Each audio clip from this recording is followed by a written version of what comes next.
this way, can you? If I was going to throw them over there, but I'll never find them.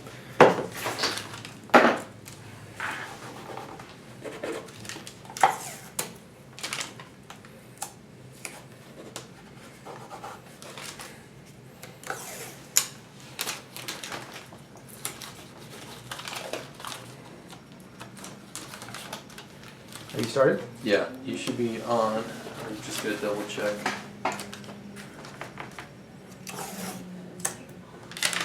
We're on? Yeah. Hi everybody, how you doing? Welcome to another Friday Night Live. And I'm going to finish up the illustration comp that I started last couple weeks ago. And I told you I was going to finish it, so I'm going to go ahead and do that. It's gouache, and for those of you who weren't tuned in last time, this is a old study I was going to do for a Western painting that I was thinking of doing as a large oil painting.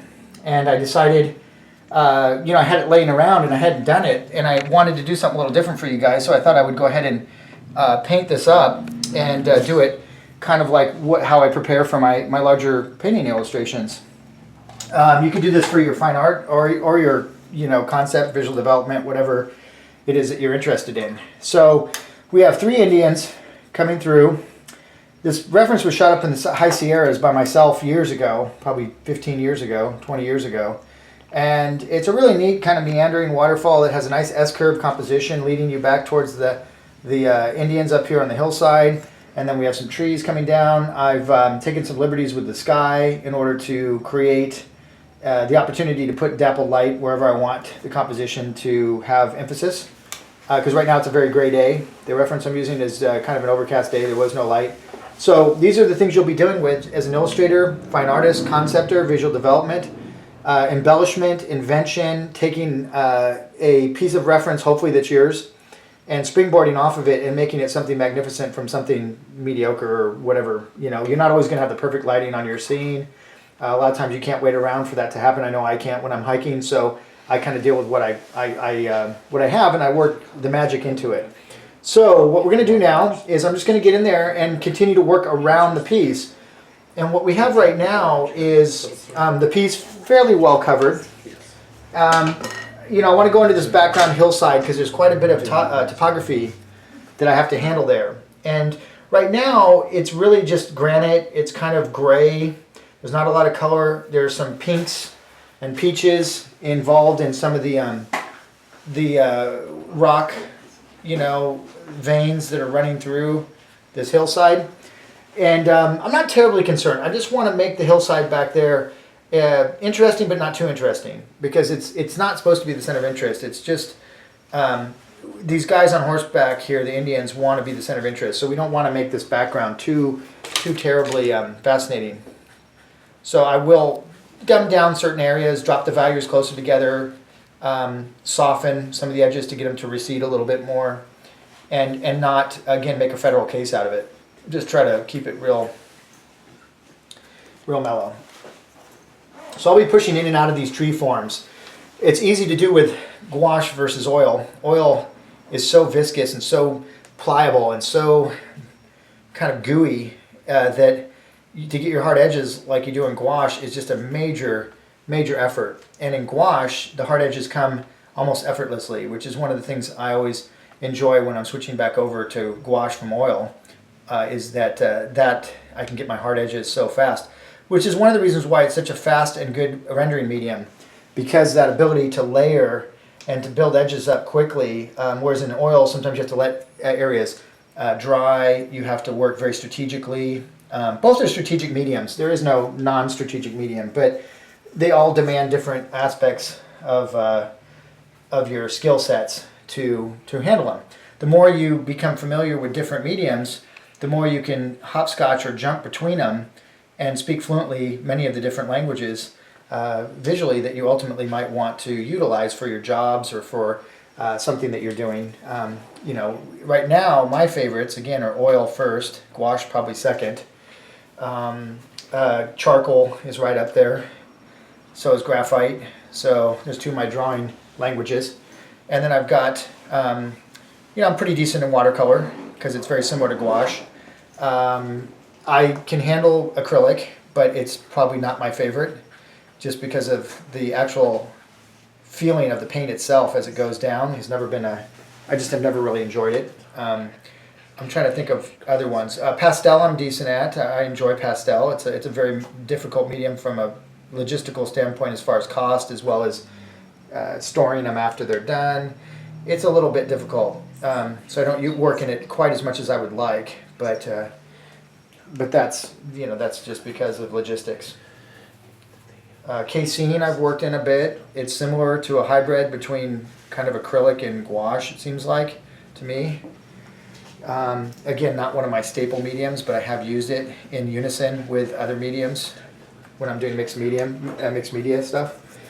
So really the key in all this is what you want to try to do is be very well-rounded, because you're not quite sure what career you're going to be doing or what you might have to be called upon to do. So therefore the more I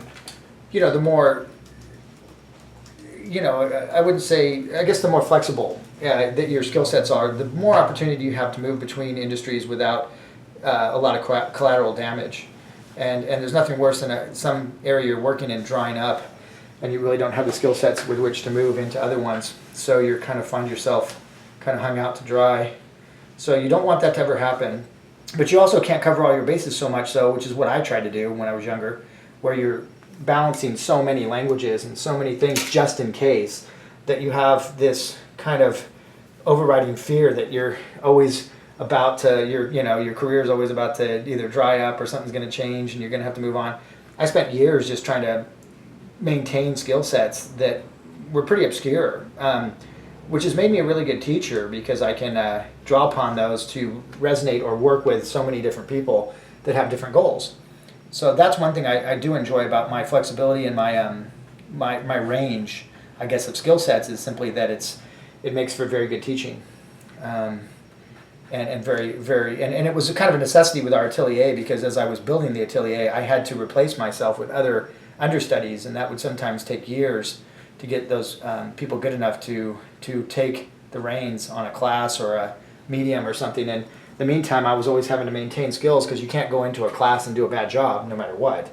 So you're always battling that ability to try to maintain skill sets while moving forward in your own vision and stuff like that. So I don't know, everybody has their own experiences and those kind of things. So you can see I'm sprinkling in some warmer tones within the cooler tones, because most of the background in the photo, to me, and I know colors are always not very good in photos, right? I mean, they're not entirely believable. So I'm always a little leery anyway of photos, and I will inject into my painting my recall of what I remember things to look like. Now, I don't have a photographic memory, but I do have a very good memory that's been trained over many years of painting and observing and plein air painting and things like that. So, and that's one of the reasons why you go out and plein air paint. It's not really to get good paintings, in my opinion, because it's such an art in and of itself that only the real diehard, hardcore, everyday plein air guys really are able to go out and most of the time and consistently get good efforts done outdoors. For most people, it's simply going to be a way for nature to present itself in a way that you can learn color very efficiently from. And it probably is the best teacher of color, arguably. I think it is. And so you're out there really to learn to see color harmonies, not to do good paintings. And to learn to recall those harmonies for your bigger pieces and your pieces that you're going to do indoors. So again, I'm not trying to belittle. Plein air is one of the hardest techniques, one of the hardest skill sets to develop. It's just so fast, and there's so much memory work and so much fleeting lighting conditions and things that you have to deal with out in the field that how could it not be ridiculously dauntingly difficult? So, but you should get out there, and you should down the road, and again, we will do some mock, obviously online. We may go out into the field and shoot some video tutorials for the online school out of doors, just to show you. But the procedure of learning how to layer a painting up can also be done in the studio very efficiently.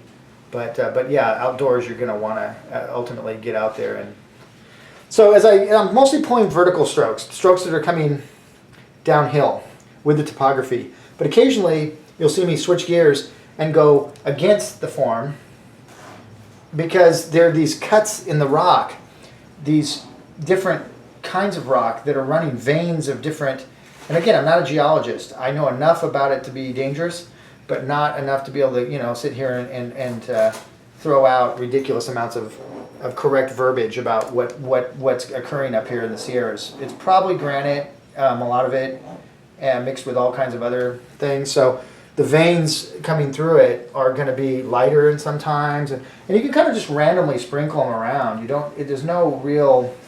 It'd be very difficult for someone to call you on it and say, "Wait a minute, there's no vein running through that part of the rock." I mean, who's going to say that? So you got to know also, as a good painter, you got to know when to be authentic, and when to be embellish, when to cheat, when to, help it along a little bit. You don't win any prizes for being literal, but having the image come out poorly and have it look uninspirational. You can all day say, well, that's the way it looked like, but no one really at the end of the day is probably going to care that much. I mean, I'm not saying that in a bad way. They're just not interested. They want to see a good image. Your job's to create one. Your reference a lot of times is not going to accommodate. It's going to have issues. It's going to be washed out. It's going to be bleached out. It's going to be overcast when you want it sunny. It's going to be, the donkey is not in the right place, and you got to take it from another piece of reference and superimpose it in. But that lighting was different, so now you got to change the lighting on it to conform to the lighting of your main scene. All these things are really the reality of working artists, and those people who do this on a daily basis in working for DreamWorks or Disney or any of these places, they're paid a lot of money to do that. That's what that's why they're so unique, because they have these skill sets that are hard to acquire, and take lots of years of diligent training with which to acquire them. So therefore, they're always looking for people they can convert. So a fine artist they can convert into an animator, or a background painter for animation or something, because you can't buy the 20 years of experience that guy's got out in the field trying, or even train somebody. It takes too long.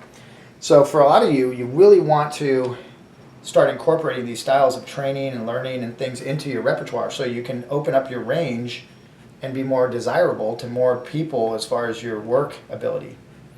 Now, if you're all striving to be fine art painters, then you're going to kind of be your own boss, but you're going to have to be more disciplined because of that. So I'm still working on this background. I have a train going by because we're actually shooting at my studio instead of up at the school. So you don't hear a lot of clamoring, which many of you guys are probably thankful for, but you might hear a train or two go through. And you may hear me grumble some obscenities under my breath, because the trains have been the bane of my existence, as this on my program has. I've been shooting it for years now, and every 20 minutes or so I have to stop for a train to go by, and right in the middle of some rhythm that you're going really good on, and it is maddening, but it's just another thing to help make it more challenging. So again, this is not exactly fun. That's why I'm talking a lot. It's probably not fun to watch, really. It's just pick and shovel. Let's fill in the background, but I don't want to fill it in with these big blanket stains, and because they're going to be too generic. I want color variations. So you see, I'll look around for the value that I have on my brush right now and the color, and I'll look for places to conveniently put it. I might put some here, I might put some over here, down here, maybe over here. So therefore I'm harmonizing the painting at the same time. Now, again, this is a comp. It's fast, it's gritty, it's supposed to be, so I'm not hyper-obsessing, I'm not overthinking. I'm just, making decisions. Some of you will have to work a lot slower, obviously, and that's okay. Speed will come with lots of mileage. Thousands of paintings, hundreds of paintings over many years. That's how you get intuitive. That's how you get fast. You don't get fast by moving your brush quickly. That's not how you get speed. It's really the illusion of speed is how you should think of it. The person that wields their knowledge base efficiently looks like they're moving fast because they're not making so many mistakes that they have to later fix. So, a lot of times, even in quick sketch, for example, when you watch me or Eric or any of our really advanced quick sketch artists work at the Atelier, they actually work really slow. It should be called slow sketch, but because they just take the time to look, process, analyze, and then execute, and they do so in a very efficient manner, therefore minimizing the amount of collateral damage and mistakes that are occurring that have to later be dealt with. And so that's a really neat thing to think about, you know. Any questions coming in or anything? Anybody out there? Nothing yet. Okay. You got people out there. So yeah, we're just going to zoom along, enjoy, make up some popcorn, have a glass of wine, something, and just relax as I build up the opacity on this piece. Now some of the stains can work for me. I don't have to cover everything opaquely. There's no rule or law saying that that has to happen. So you may see me occasionally let some of the taupiness or the stain come through. And as long as the value is sufficient and adequate, you know, the stains can do a lot of work for you. And that's why some people will stain very strategically and very controlled so that they can get a lot of the heavy lifting done in the stains. And stains always look good when they're coming through. Now, I wouldn't say always. There's not many definitives, but they look decent coming through, and they give air to the denser areas of your painting. So they do serve a very specific purpose. They're not just, it's not just a technique that you do because it looks cutesy or whatever. It adds some very important elements to the painting. So if everything's equally thick everywhere, it creates a very dense look to the painting, and a lot of times the illusion of depth and the is minimized and can look not so good. Now, so again, I'm going to create fictitious cut lines in the rock, and I'm not really, I'm just looking for balance. I'm looking, you know, I'm letting my just letting my hand flow. And if you have a death grip on the brush and your hand's not very tactilely sensitive, that's going to be hard to do that because you're going to be fighting your own dexterity. Many of you are going to find that to be a problem. So the biggest problems when one starts painting or drawing or anything is hand-eye dexterity not matching knowledge base. So you know a lot, but your hand can't deliver the goods because it has no ability to, well, it has very little ability to take what's in the brain and translate it onto a flat surface and make it look three-dimensional. So that's where the frustration comes in. You may know a lot from observing and reading a lot, but the hand hasn't done the same amount of practice, and therefore the hand can't deliver the message that the brain is sending. And so ultimately we need to train a lot so that our hand dexterity stays strong like a muscle on an athlete. You can't, you know, if you're an athlete, you have to train your muscles very specifically to perform the task that it's going to be asked, whether it's a long jumper or a long distance runner or a cyclist or whatever. And your training will reflect the specific thing that you're asking yourself to do. And so you'll have a whole training methodology around preparing your body for the rigors of your sport. Painting's not much different, right? We're preparing for the rigors of invention, manipulation, idealization, working in movies, working in gaming, working in these other industries. And a lot of people say, well, why do you always talk so much about these industries? For a young artist coming up in the real world, you're going to be working probably in the entertainment industry. Why? Because that's where all the money is. It's just the way it is. I mean, I can't think of a better industry that's driven by visual artists that pays extremely well as video game concepting, movie concepting, storyboarding, all these things. So for those of you who say, well, I want to do fine art, that's totally cool. I do too.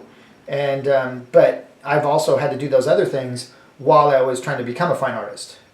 Very few people can just hang their hat on fine art in their early 20s, 30s, and make an incredible living at it. It's possible, and some of my friends are doing it, and people that I know, but it's the minority. So you don't want to set yourself up for disappointment. You want to set yourself up for a really good flow as a professional. And if you have to put a few years in, Morgan Wessling, for example, good friend of mine, great painter, one of the best out there. Started with about 14, 15 years of commercial illustration in the entertainment industry, doing movie posters and pinball cover, you know, the pinball machines. He would do the, you know, the graphics on that. I mean, everything. Commemorative plates for Franklin Mint. I could think of so many things he did for so long while he was preparing to enter into the arena of fine art, which he did and became incredibly successful and all those good things. But cutting his teeth in illustration was one of the best things he probably ever did. And if you were to talk to him, I'm sure he would say, you know, he has his issues with it, like everybody does. But it was an incredible training ground for him at a young age. So I would encourage a lot of you to do some time in the trenches of illustration if possible. I did a lot of years, and am proud of it. I have no issue with telling people that I'm an ex-illustrator. I'm actually very proud of it. My dad's a phenomenal illustrator. Most of the great fine art painters are ex-illustrators. So for those of you out there, try not to put stigma on these things. Okay, so we're working the background a lot, and I'm going to go back and forth. I'm going to do a couple trees now, and then I didn't set the timer, so I'm not quite sure where. I've got a couple questions. Okay. Hey Jeff, do you know of students that have traveled a good deal to come to your school for a relatively short time? Do you know how they handle transportation, residence, etc.? Oh yeah, I mean we have tons, well I would say tons, but lots of kids now that are just artists that are making their way out to us from different countries, from different parts of the United States, from Canada. We have a lot. We have a bunch of, I think, Germans coming in the fall. It's like anything. You get on the internet, you search around for lodging in the area. There's a couple nice places right across from our school that rent month to month, and that's been a great thing to have because month to month by the beach. We're about 5 minutes from the beach, so we're in one of the most beautiful areas of California, in my opinion. And because of that, it's kind of, things rent very quickly. It's best to be out here looking around, but online on Craigslist and things like that, you can find. And we have now a number of students that are renting out, sub-renting their apartments and stuff to younger students coming out or people that are coming out for short periods of time because they could use help. They're young kids that are renting a place, but they could use also a roommate. So we have 2 or 3 guys that are starting to do that, and it works really well for people that are coming for one term or something of that sort. Hopefully that answered your question. Okay, here's another one. Andrew H. Jeff, I'm 36 and have been a doodler my entire life. My last art class was studio art in college. I want to get better at illustration. Will the online class help me go from doodling to drawing? Oh yeah, I mean, yeah, I can't, I mean, again, I can't say enough good things about this ability to take up your training in the convenience of your own home, of your own studio. A lot of people, again, still have a little bit of trepidation or nerves about it, but what we've tried to do with it is make it something you can try with very little financial obligation or risk. Maybe 1 month, if you don't like it, cancel back out of it, So I think for a guy like you that's getting back into it a little later in life, and the chances of you moving your whole life out to Encinitas is probably completely unrealistic.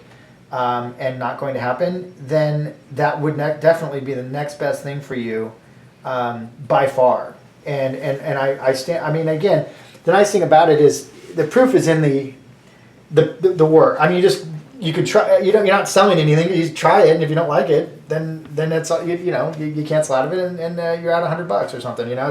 It's not even out $100 because you got a month's worth. You'll definitely get your money's worth out of that. But I would try it and see what you think. And let me know what you think. But yeah, we're putting like the things you're seeing here that we're doing are going to be the same things, but just with different camera angles, better quality, all the stuff that would make it even higher level. So the idea of these Friday Night Lives is to kind of give you guys some insight into how we teach, how we communicate while we're painting. This is common, the way I'm talking as I paint. Eric does that. Lucas is good at that. Meadow's good at that because they've taught 6, 7, 8 classes a week for 10 years, 15 years. It's very difficult to find artists that have taught that regularly, that intensely for that long. And you really have to do that in order to acquire that ability to talk and paint simultaneously.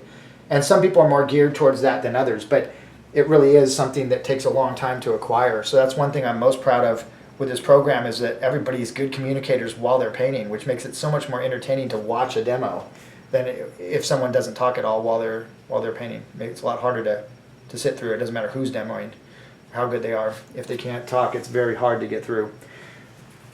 Okay, so we're in the rocks here. I'm going to leave this now, even though it's not done. But I want to give some TLC to this area in here, and then the water moving down through the middle. Then I'll work down through this corridor, And at some point, I'm also going to hit those guys on horseback. So I got a lot of work to do here to get this thing finished. And I think it's mostly my gabbing that's slowing me down. But you know, it's going to be. We're going to get it. We'll get it today. Okay.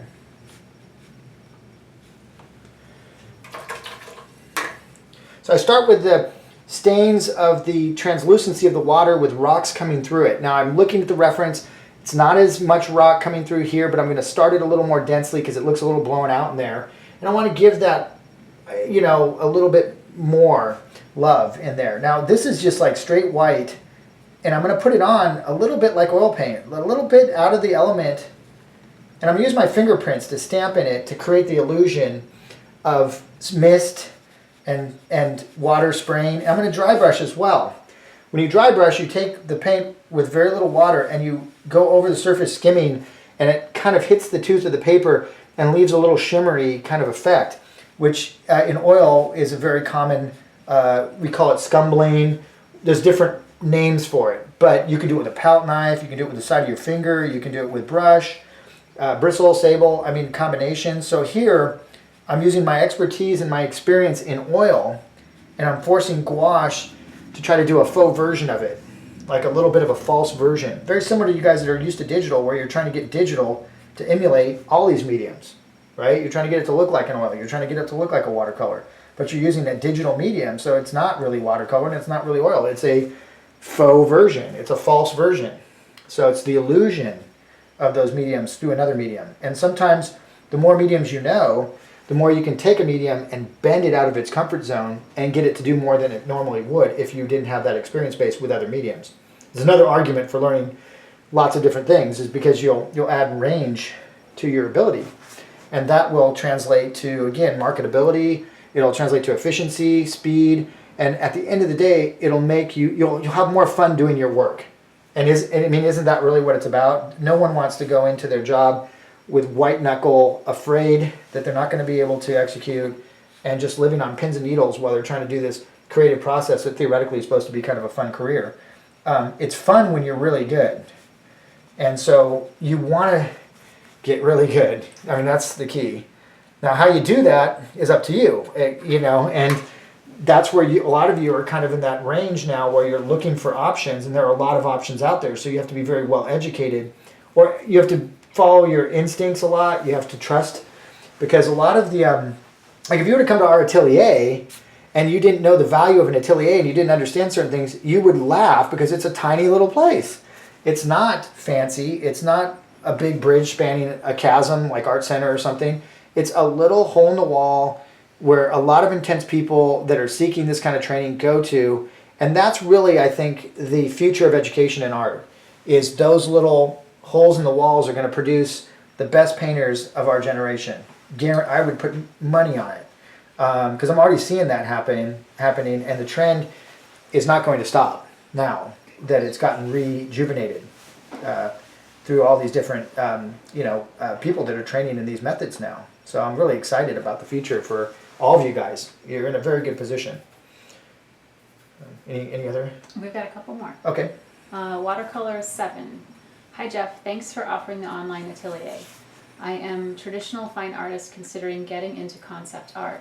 How competitive is that field? What should my first step be? Well, yeah, it's an incredibly competitive field, but yet there's tons of opportunities because there's so many companies, there's so many people, startups and different things. So when we have a lot of young people that, I did concepting. I still toy around with the idea of doing concept. I love concepting. The best thing to do is you've got to be very well versed in the key areas. You've got to be a good landscape painter. You've got to be a good inventor. You've got to be good with anatomy. You have to know a lot more than most artists. So, a fine artist can specialize and say, I'm going to be a landscape painter and can't paint figures at all, and still be incredibly well respected and have a pretty great career just as a landscape painter. And I'm not saying just, because I have a huge amount of respect for landscape painters, and I love landscape myself, so I'm not trying to say that in any derogatory manner. But so what you see a lot of times, like if you're going into concepting, is you do see a lot of fine artists that sometimes get picked up by people like Disney or DreamWorks that are hiring background painters or people that they can utilize for their own needs, but that come out of, like I said, a really great background.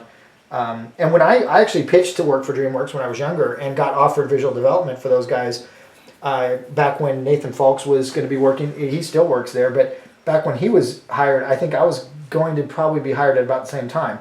And I had never worked in that industry, but I had an incredibly eclectic background in fine arts, illustration, book covers, movie work, storyboarding, visual development, theme park work, you name it. I had tried it or had worked in different freelance capacities in all those areas. So I was very desirable to them because I had so much eclectic background of different mediums and different abilities that I was I would have been a very good fit for what they were looking for as far as a visual development conceptor.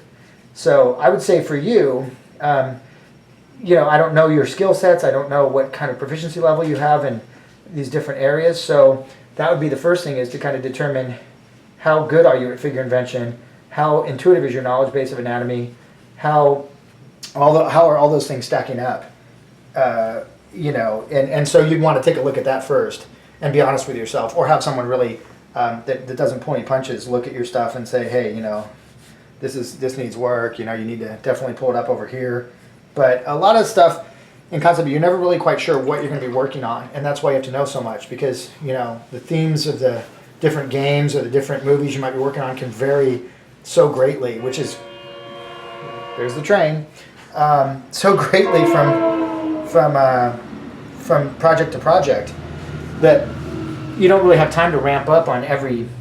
I mean, you couldn't know everything about everything, obviously, but you have to know enough to where if someone said, okay, we're going to be on Avatar for 6 months, and now you're going to go on to the Pirates of the Caribbean, you got to be able to slip from futuristic concept to more kind of historical type subject matter, where you would have to be drawing galleons and designing different stuff that obviously is completely different genre stuff. So you have to be really good at perspective, really good at freehand perspective and drawing tech, as well as people, as well as scenes, as well as environments, color harmonies.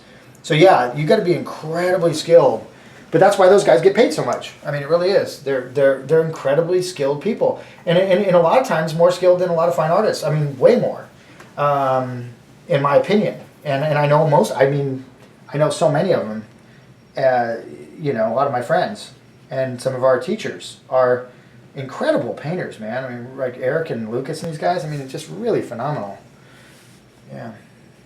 Jeff, we're gonna run. Okay. Thank you. Yep. You guys. So again, just working my way through the corridors. We've got these crease lines in the rock that pass through the tree and on the other side. So I'm not going to try to paint around tree branches and pine tree needles. I'm just going to paint right through that tree, and then later I'll pull the tree back over the top of it when the time's right. Any other? One more question. Okay. Michelle says, where is the best way to hear about updates to the online courses? The blog? I'm interested in seeing the addition of anatomy and perspective for illustration. Thanks. Yeah, we have an incredible year coming up. We have right now, the goal is to release one 15-hour class per month. And so right now, we have backed up, really a long studio still life class with Meadow. We've got Lucas's visual development, creature concepting introduction to that's coming out, I think, next month. This month I'm releasing, at the end of this month, Master Studies in Gouache from Cornwell, Leindecker, Frazetta, Portraits Studies. Next year we have 2 anatomy courses coming, one that I'll be designing, which is going to take a huge amount of time, because anatomy, as all you know, is one of the hardest things to teach and the hardest things to lay down. And so Eric's going to be doing one phase that I believe is going to release sometime towards the holidays. So we should have our first anatomy course out somewhere around Christmas. But there's going to be so much content every month coming out that, most people, I don't know how they could possibly not find an incredible amount to study while they're waiting for certain other things to trickle in. The full so we really probably won't release more than one phase a month. That's the kind of pace that I would like to try to keep. But that's 15 hours of new content every month that's going to be creeping through. And some of it will be in the core program and some of it will be in specialty program. So the specialty are things like, again, concepting, visual development, storyboarding, tech design, these kind of things. And the core program are the essential fundamentals that would allow you to do those other things really well. So that's the program that I'm primarily laying down, but in the future we will have all the teachers laying down bits and pieces together.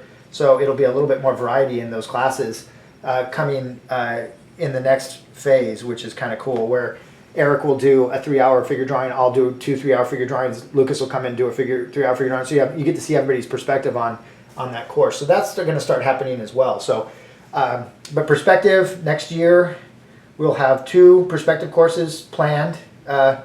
One of them will be fundamental essential perspective, and the other one, my dad's one of the best perspective guys I've ever seen.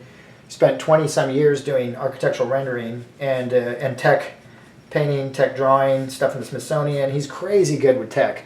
So he's going to be hopefully laying down more of an advanced kind of intuitive anatomy, which is going to be a really cool one because it's stuff you probably will not have seen or find in books very often. It's just stuff that he's learned over the last 30 years of doing it. So yeah, we'll have a lot of that stuff coming. So, and we've got a bunch of other plans as far as the structure of the program that will be really exciting that we'll be announcing here pretty soon, but I don't want to say too much about them yet because it's a little early. But the community is going to get more and more robust, and we're going to really truly try to make it the first real functioning online atelier as far as a community, how it functions. And it is quite challenging, but I know we can do it, and I think we're well on our way with the content. And the key thing is good content right now. It's just put down the best possible content that you can in all these different areas that are so specialized. So I know I get so excited when I start talking about that stuff because it's just a lot of really neat stuff, and I know it's going to help you guys so much because I know how hard it was for me to learn it. Some of the stuff on my own, and it just took 10 times as long as it should have, and no one has that kind of time. We all need to get out there and start working or work on sharing our vision with the world, and your training is an integral part of that, but you don't need to make it any harder than it already is. It's already hard enough. So you can see where some of my interlocking shapes down in this region are starting to kind of, and it's hard to see, I'm sure, because it's, we don't have the perfect scenario here, but you can start seeing where it looks like complex layering is starting to occur. I'm going to go ahead and take a break here because I have not taken a break yet. But it won't be a long one. It'll probably be a couple minutes. Let's take a break and we'll be back momentarily. And I thank you for tuning in tonight. So we'll get this one done. I think it's going to be a neat little study.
Okay.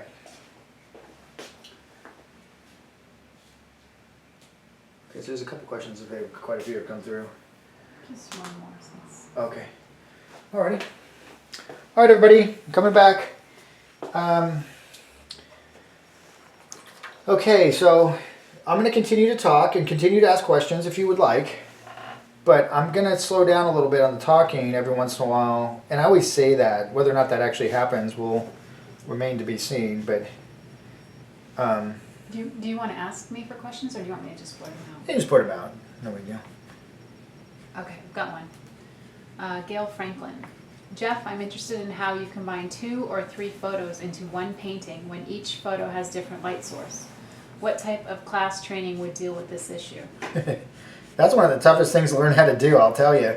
And there is no fast and easy way to learn that. I learned it by looking at other illustrators, other artists, borrowing their color schemes and putting them into my reference. You know, I wish I had an easy way to explain how to do that.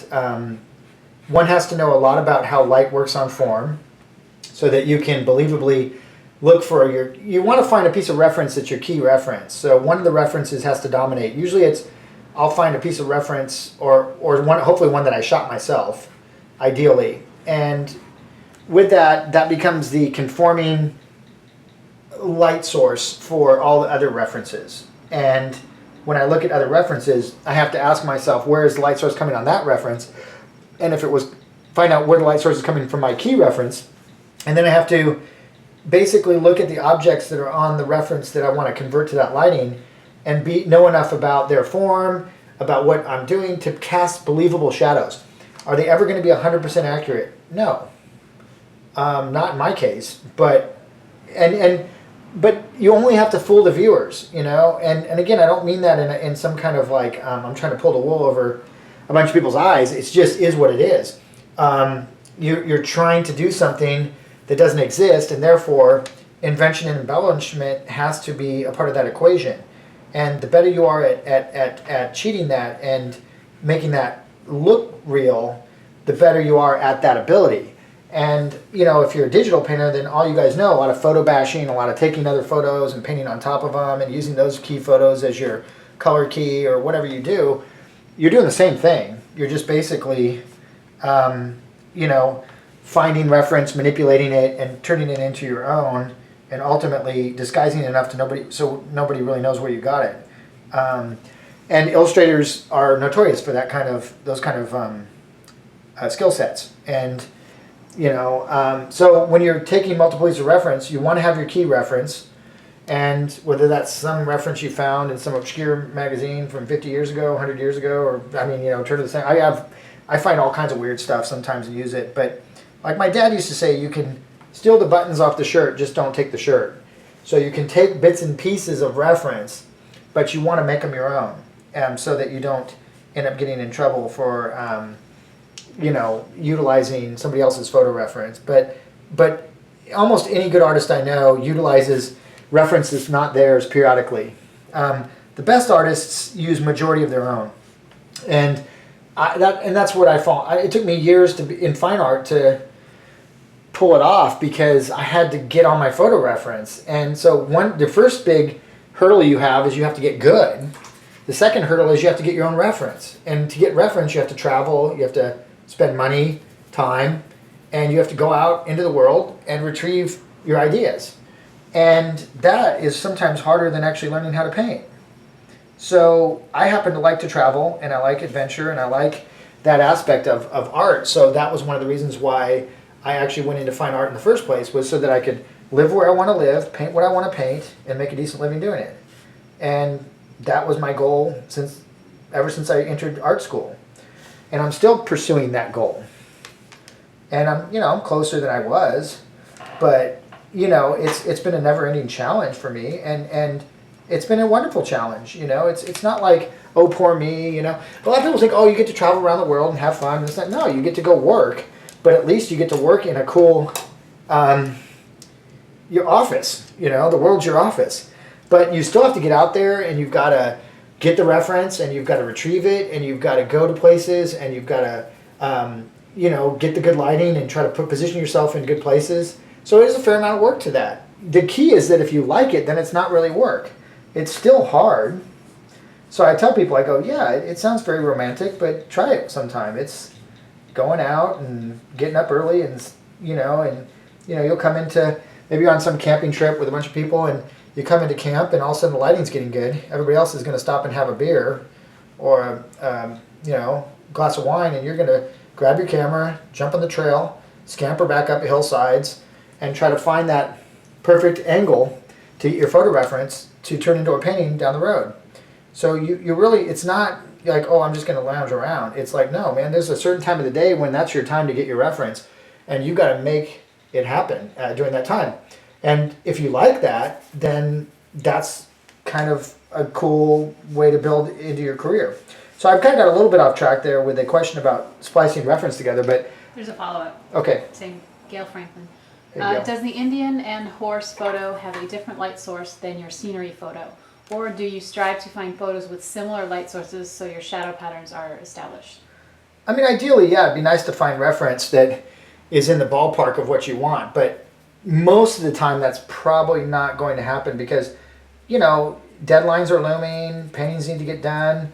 In this particular situation, I'm not sure what video grab I took those Indians out of, but I took them from some old obscure, could have been Jeremiah Johnson, it could have been any number of movies, Western movies. And basically, I grabbed, a little snippet from some, scene. It's blurry, it's out of focus. That's where my drawing skills come in. I know the anatomy of horses pretty decently, so I can go into the head, flesh it out, make it look better, and bring it back into focus. I can change certain things. I might take the Indian and turn him into a cowboy or a mountain man, or I might turn him into a knight in armor, depending on what subject matter I'm painting or what my job requires. So I'm always creatively using my reference. Ideally, yeah, it'd be great if you could just find photo reference that's in the ballpark of the lighting scenario that you are trying to present. But man, a lot of times that just doesn't happen. So you do the best you can, like I said. That's all you can ever do. And the key is, at the end of the day, as a conceptor, to convey believability out of nothing or very little. And if you can do that, then you've succeeded. There's always going to be somebody that's going to call you, that could call you on something or will call you on something. And those people, to me, whatever, they're always going to be someone out there doing that. And that's their prerogative and whatever. I just don't worry too much about them. If it's my art director doing it, then I'm in trouble because he's the one that's paying me and he's the one that's got to like the job and the client has to. And as long as they like it and everything's cool, I'm cool with it. But yeah, there'll always be somebody out there yipping and yammering about something. So a lot of times you just have to kind of know what you're up against when you're a painter of that sort, and then deal with it accordingly. But yeah, it's hard. It is hard, but it's fun. It's almost like a game. At some point, you kind of get used to it and you start to enjoy it. But boy, it's why you really want to retain, through repetition, correct repetition, huge amounts of knowledge if you want to go into that direction, because you just have to have it. It's not really an option as far as, do you want it? You need it. You need to get that. So, yeah. Okay, I'm going to go into the guys on horseback here in a second. Because I think, they are the center of interest. And, yeah, let's keep going here. Keep finding those questions out. They're good ones. And I enjoy answering them. So if you do have any that come to mind, don't be embarrassed. Just blurt them out. Now, this horse has war paint on it, and it's got like everything from a circle around the eye. And again, I don't know the significance of that. If I was a hardcore painter of Indian culture, I would probably have to get really familiar with all that.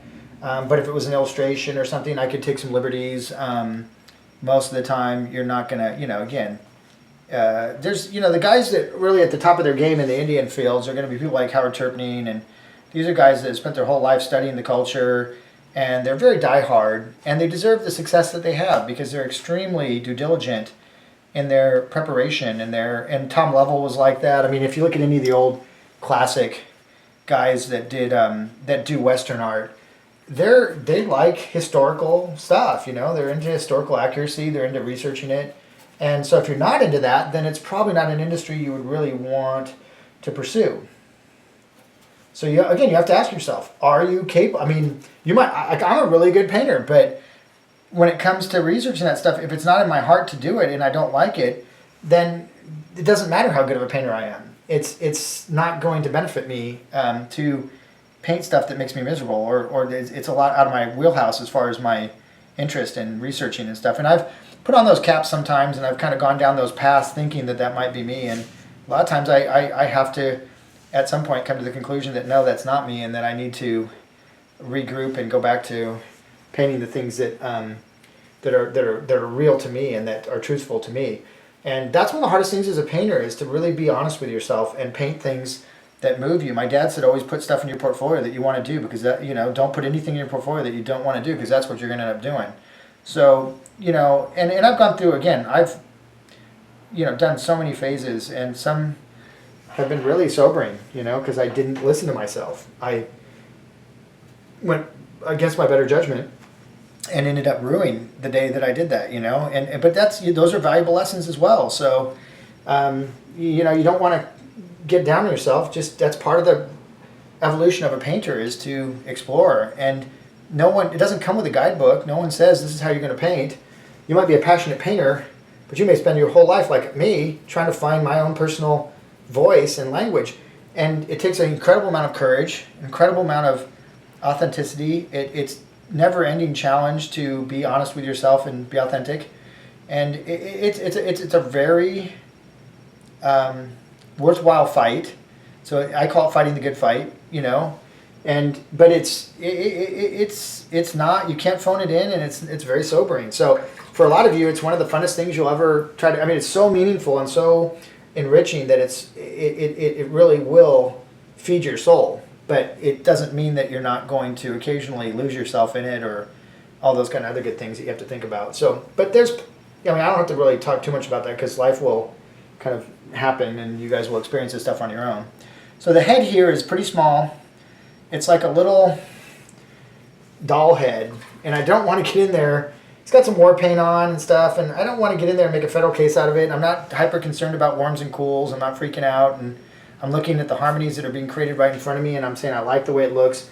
I'm going to go with that. Now I probably need to pop this guy out of the background, so I either need to make the trees darker behind him, or I need to make him darker, one or the other, to get him to pop a little bit down the road. But we have a little bit of time to get to that. And again, there's a lot of little white gaps in his clothing and stuff that are a little bit annoying, and so there's a lot of things that need to be dealt with. Any other questions back there? Or? Nope, not right now. Okay. So on this, there's some taupey looking rock back here. I mean, meaning yellowish white, kind of like the stain I already have. So I can get away with a lot of that. Now the rock, because it's so close to the river, is very wet and reflective. So we'll probably get some of the Indian reflection into some of the rock here in a minute, depending on how wet we want the rock to appear. If we want it to not look so wet, then we will downplay that. If we want to make it look more wet, then we will upplay that. But we'll see as the painting transpires what it's telling me that it wants to have done. So again, it's a twofold thing. I mean, you're not painting like this is the way it is and this is the way it's got to be. The painting is doing things that you should interact with, and it's telling you kind of where it wants to go. It's telling you when you're, you know, too anxious. It's like a mirror. So it's reflecting your personality, your temperament, the mood you're in, the whole time you're painting. So listen to it. Okay, we've got this guy over here this guy's at least getting covered, you know, more or less. So we're kind of in good shape there. I want to get the tail coming in front of the distant horse. There's a lot of edge work manipulation that's going to have to occur. Like I said, I think last time in the video, a couple weeks ago when I was doing it, it might be interesting to create one of them into like more of a pinto, or a horse that has some white on it, because it just seems like all of them being brown horses is kind of boring, and also they get lost into each other a lot. where a lot of parts, which can be good and bad. Lost edges blending into other lost edges can be really great pictorial arrangements and can help to accentuate a pictorial arrangement, or it can detract by it becoming too confusing because all these darks are melting together and creating a difficulty with seeing who's in front of who and what's going on. So we have to just use our best judgment as we go forward as to whether what's happening, whether the tangencies are bad or good, or whether the what's happening is going in our favor or against us, or whatever the case may be. Okay. All right.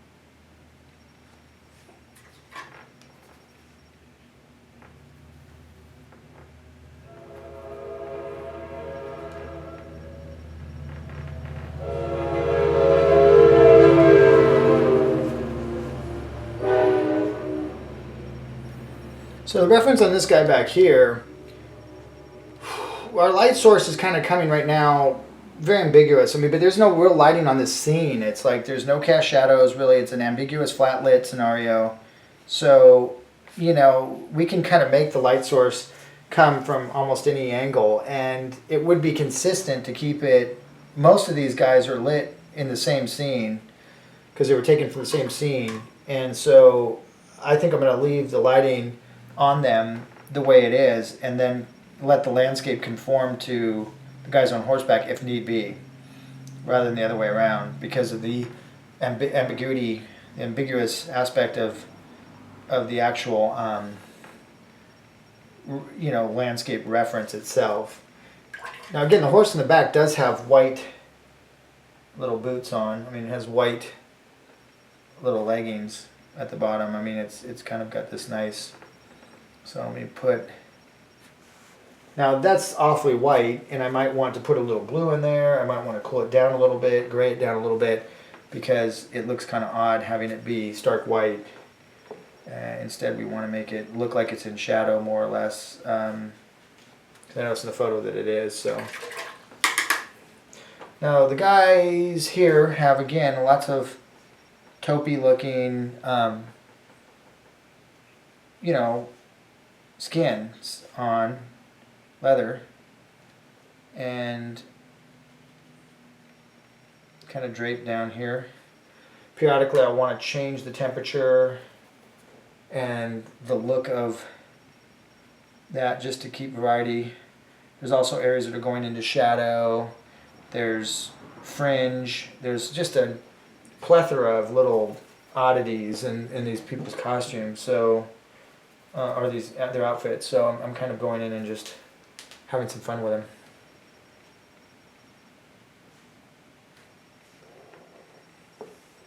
The key is the illusion right now. Because if I was to do this as a large painting, obviously I would be having to deal with all this and flesh out these figures and do drawings, individual drawings of them to figure out their everything. But this is a comp.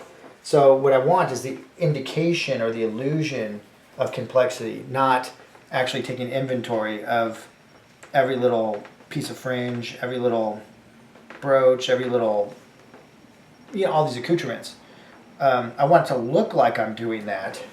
So look like I'm killing myself, when in reality I'm just indicating the illusion of reality through smoke and mirrors. And that is the conceptor's battle cry, really.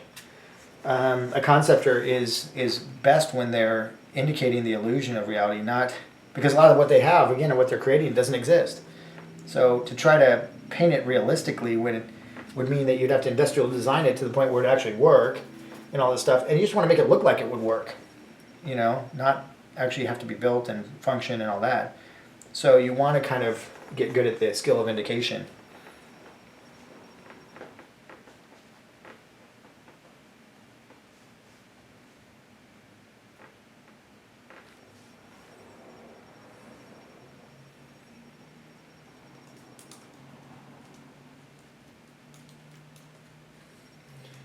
Now this particular horse has a little feather coming down the side here.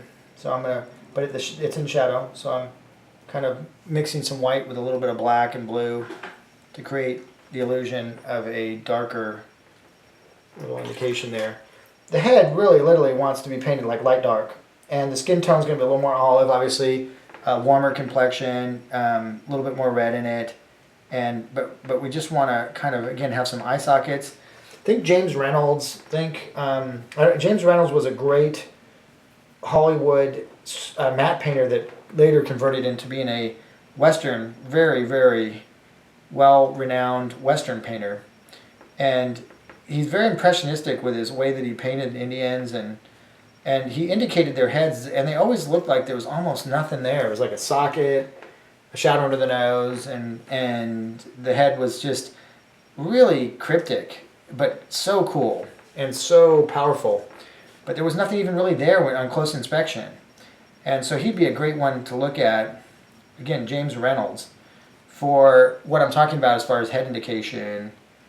And there's any number of artists you could look at, from Dean Cornwell on down. But, okay.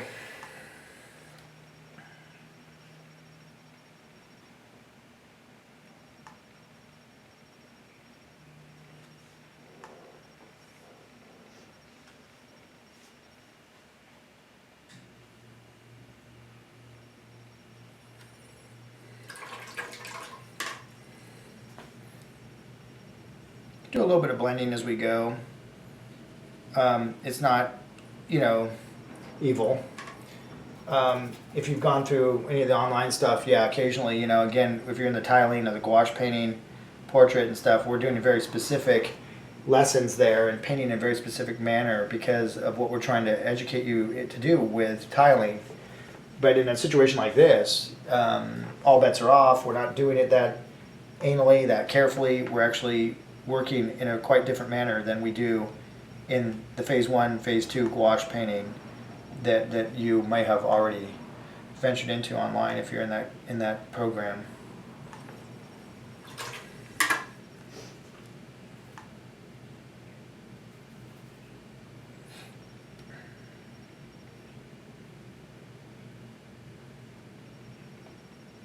So again, a good comp like this, a little more complex, one that you're working into like a 40 by 60 or a bigger painting like that, you might spend 4 or 5 hours on it.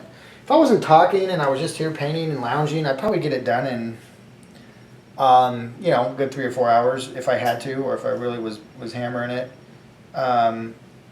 So that's not bad considering you might spend 100 and 200, 150 hours on the finish if it's a big, complex painting. To spend 3 or 4 hours in the early stages figuring out whether it's worth that effort, I think is really smart. And again, that's just something that each person will have to determine on their own. Some people don't comp at all, and I used to be that way, where I just bumble into a painting and hope for the best. And, it can sometimes work, but man, it's pretty dicey, really. And again, if you're under tight deadlines and you can't really mess up, like say you're doing a show and you have 20 paintings that need to be done in 3 or 4 months, and you work out your schedule and you figure you have to do one painting a week or something, or whatever. Let's say you don't prepare very well, and then all of a sudden one week you don't get your painting done, you actually mess it up, and now the next week you're going to have to do 2 paintings to meet your deadline. And now all of a sudden you're painting way faster than you should, and more mistakes are happening. And now you have even less time to do your comps and stuff. So you're not doing comps anymore at all. And you're finding that more and more mistakes are occurring because you're not preparing ahead of time. And next thing you know, you're so far behind that the show's just not going to be the show that it could have been. And hopefully that isn't detrimental enough to where they let you go or anything like that. But you just don't want to be in those situations, So as a student, you want to prepare properly, learn the proper sequence, especially as a student. And then later, you can cut corners if you absolutely have to, but you'll know what corners you're cutting, and you also know what kind of trouble potentially could be happening as a result of doing that. So you'll go in knowing what maybe could happen and what you're up against. And I think that kind of awareness is really good to have. But in order to know that, you would have to have at some point early on have adopted those more stringent, strict methods of working when you were in your student years or something.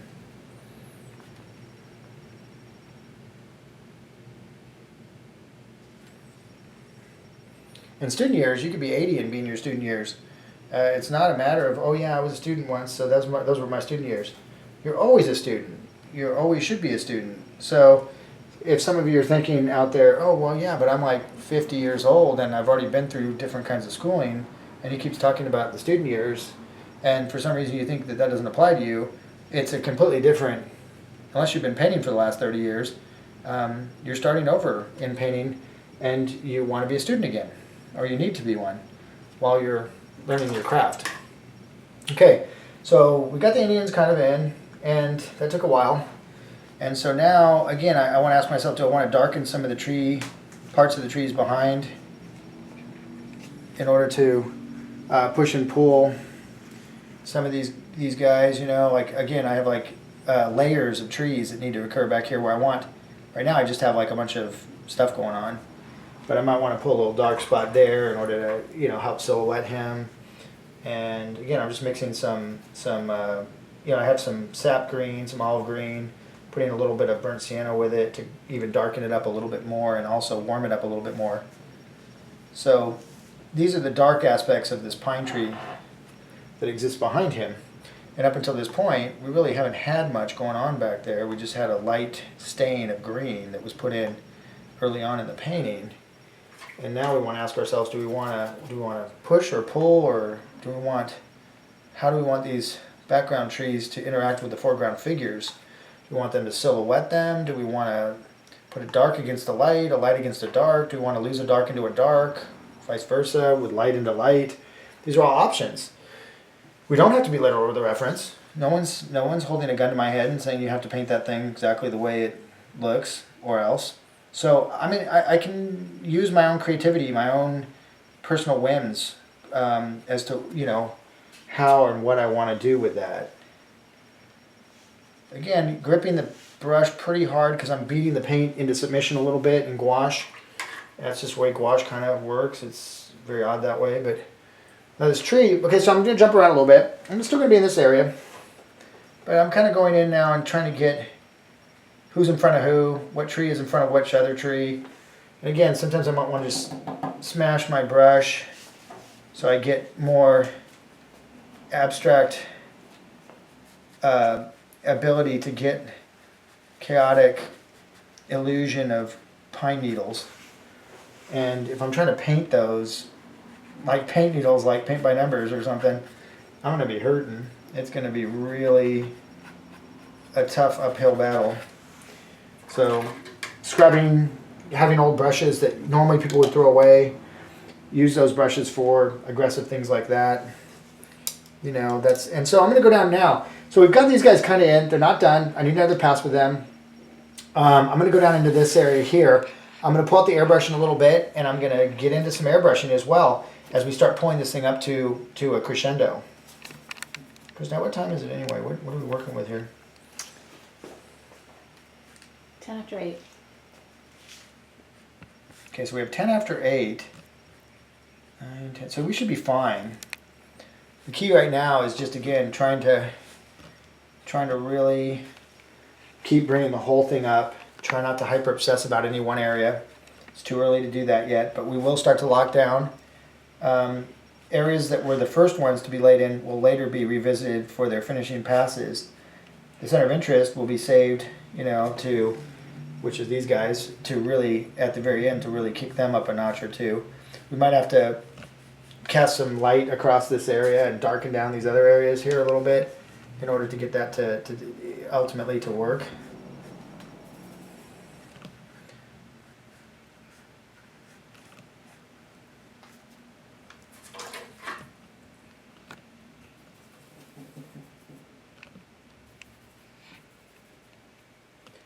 And we got kind of this orangey, burnt sienna, kind of red rock that's wet, so it's even darker than it normally would be. So as you get up further away from the water spray and the mist of the river, it's going to get that same red is going to appear differently, obviously, because it's not covered with a veil of water that's causing it to get a little bit more dark.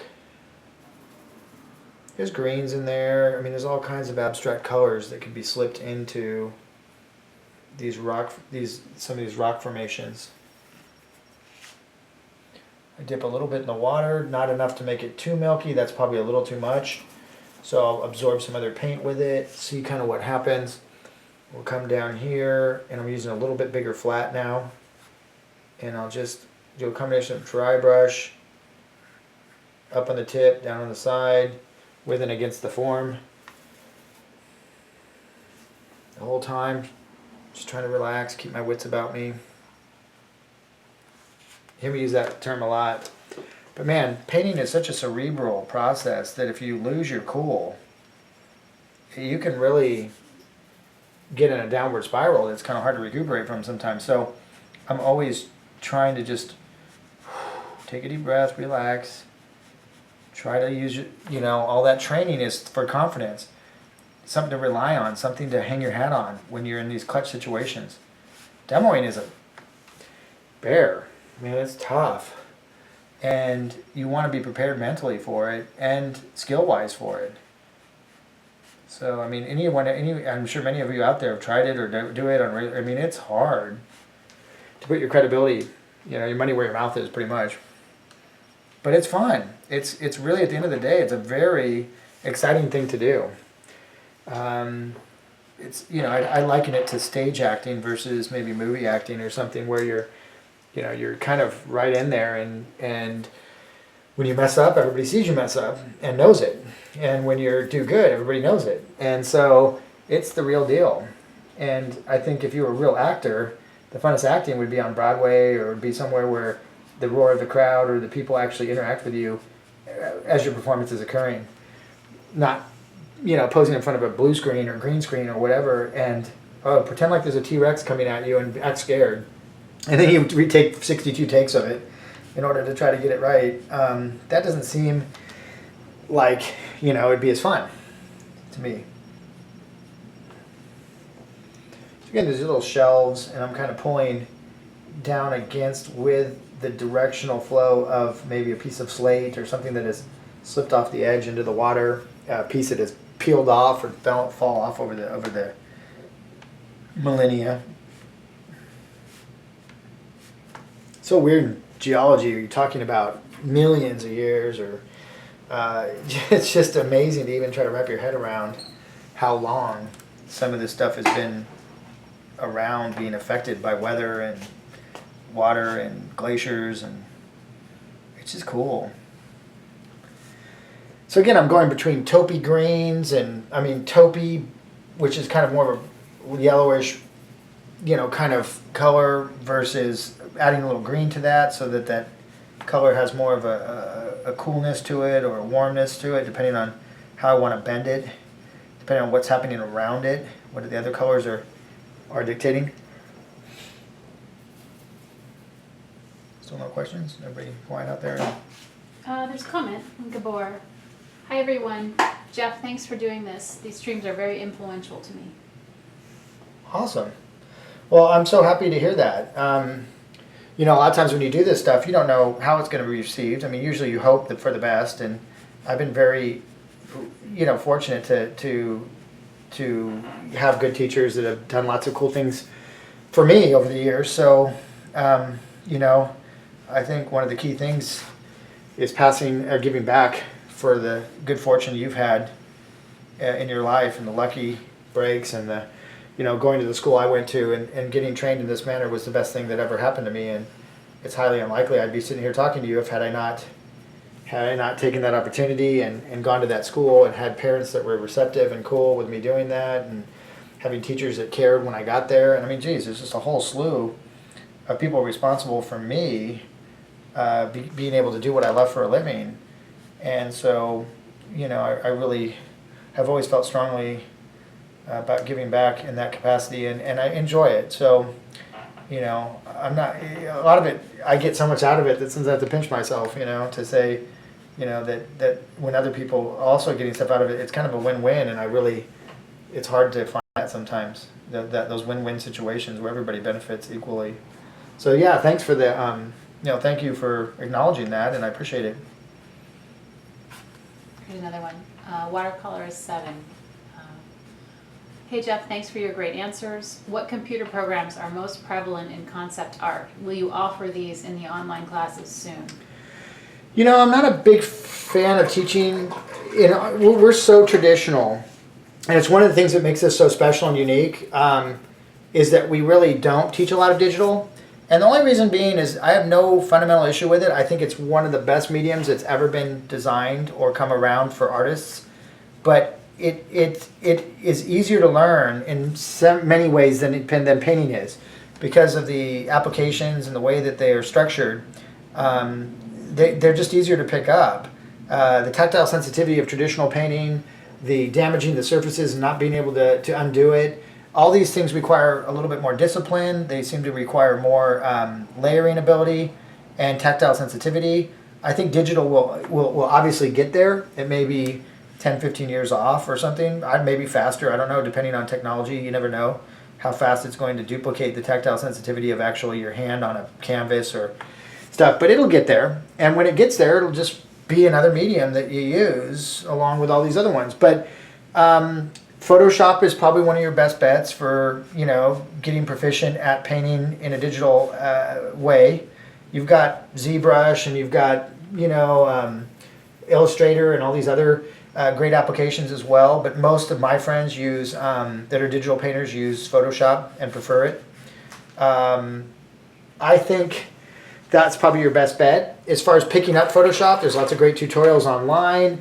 The whole idea of keeping up with technology and all that has never been a big thing for me. I don't like to try to race technology, and you know, schools like Noman and places like that are probably they do such a good job of digital that it's really not an area that I want to go into probably competing with them on, or even feel the necessity to do that. What really makes us special and rare is these skills that take 10 years to acquire, or 5 to 10 years, and that you have to really see someone good working in it, and it takes a long time to acquire it, and it's more of an intuitive knowledge base that you're trying to develop. These are things that we have tons of digital artists that are coming in and want to learn how to paint traditionally as well, because they would like to, at the end of the day, for either whether it's for personal reasons or they just want to maybe sell original art on top of other stuff, they want to learn how to paint one-offs, traditional one-off paintings that are originals. And I think almost every artist would want that, ultimately, is a piece that you create that's uniquely yours, that in your style, that is rare and is special because it is you and it is one of your pieces. So for a lot of you out there, I don't think we're going to be doing a lot of digital, but like, you know, Lucas, when he did his concepting, you know, creature, introduction to creature development, he did use his Cintiq to do some of his concepting sketch work, which he does a lot of times. Just he works out his thumbnails kind of like this digitally because it's fast, and then he moves into his traditional painting right after that. So you'll see him using some. You'll see a couple of the people. My dad was using a little bit of digital for one of his classes in some of the specialties. So I won't say no that we're not going to do it, but at this point I don't have a lot of plans on doing a lot of it, because I think, like I said, there's just too much out there that, you know, that there's no reason for us to really offer it as much as this stuff, which is a little bit rarer and more difficult to find good training in. Some little straggler branches coming. It's so nice to be able to just throw those right on top without having to worry about it. You know, like in oil, it would turn into a mush fest, you know, and I'd be sitting there doing all kinds of damage repair and stuff, because it is just the way it works. You know, that's the way oil kind of fights you on that kind of stuff. But it also gives you other things that gouache won't. So the vibrancy, the permanency, and things of that sort. So there's always, you know, all mediums have their sweet spots. All of them are cool in different ways. So there's really no point in saying, oh, this one's better than that one, or this is that. It's just different. That's all. Just like digital, it's just different. It's not better or worse. It's not this or that. It's just is what it is, and there's no point in saying, oh, you know, like there's all these diehard traditional guys that, oh, digital's evil and it's going to replace all this stuff, and it's just not gonna. That's not gonna happen. No more than, you know, photography was supposed to theoretically replace every medium, and was gonna, you know, illustration was gonna die, and fine art. If anything, it just made it more valuable because fewer people would spend the time to actually learn those hard old school skills, so they started to fade, and then the people that did know how to do them were rare, and when you're rare, you're valuable. So, you know, there's always room to rediscover or reinvent some bygone era and reintroduce it into the modern environment and succeed with that kind of contrarian personality or contrarian, and that's kind of where I come in. I like that. I like guys like Gianni, who's doing now Solomon Kane, and he's kind of inking similar to Joseph Clement Cole. Because you don't see anybody doing that anymore. So he was able to go in, reintroduce a style, and actually come up with an incredible self-publishing career based on introducing an older method back into the marketplace, because nobody else was spending the time to learn that. So he was kind of rare, and as a result, he had an upper leg on the competition, because there was no easy way to ramp yourself up in that area without just tons of hours of practice, and most people are unwilling to do that or didn't have the time. So he kind of found himself in a really sweet position that he created for himself. So that's what I think. You know, I like to kind of think like that a little bit more personally, but it does take a, you know, certain kind of thinking process and a certain kind of patience, and also a hard work ethic to be able to follow through and not just say, oh, that would be neat to do that, but no, now you got to do the hard work to actually get good enough to actually do it. But it's all, there's so many opportunities out there, so many cool things. Yeah, keep the questions coming. I'm going to do a little airbrush, knock some things down. Airbrush for me is a glazing tool. That's pretty much all. It's not a frisketing nightmare like airbrush can sometimes turn into if you don't watch out. And here's a question from Randall Cogburn. Nice scene, Jeff. Took your online course, lot of info there. Turning more to gouache now? Oh, He's asking if you're turning to gouache. Am I turning more to gouache? Yeah. No. I mean, I love gouache. Like, again, I'm always playing around with it and teaching it, and for different reasons and different, you know. But no, on these Friday night lives, we're just kind of I'm having fun. I want to make it, if it's fun for me, I know you guys are going to have fun, and I'm just, you know, thinking of things that you don't normally see out there that often.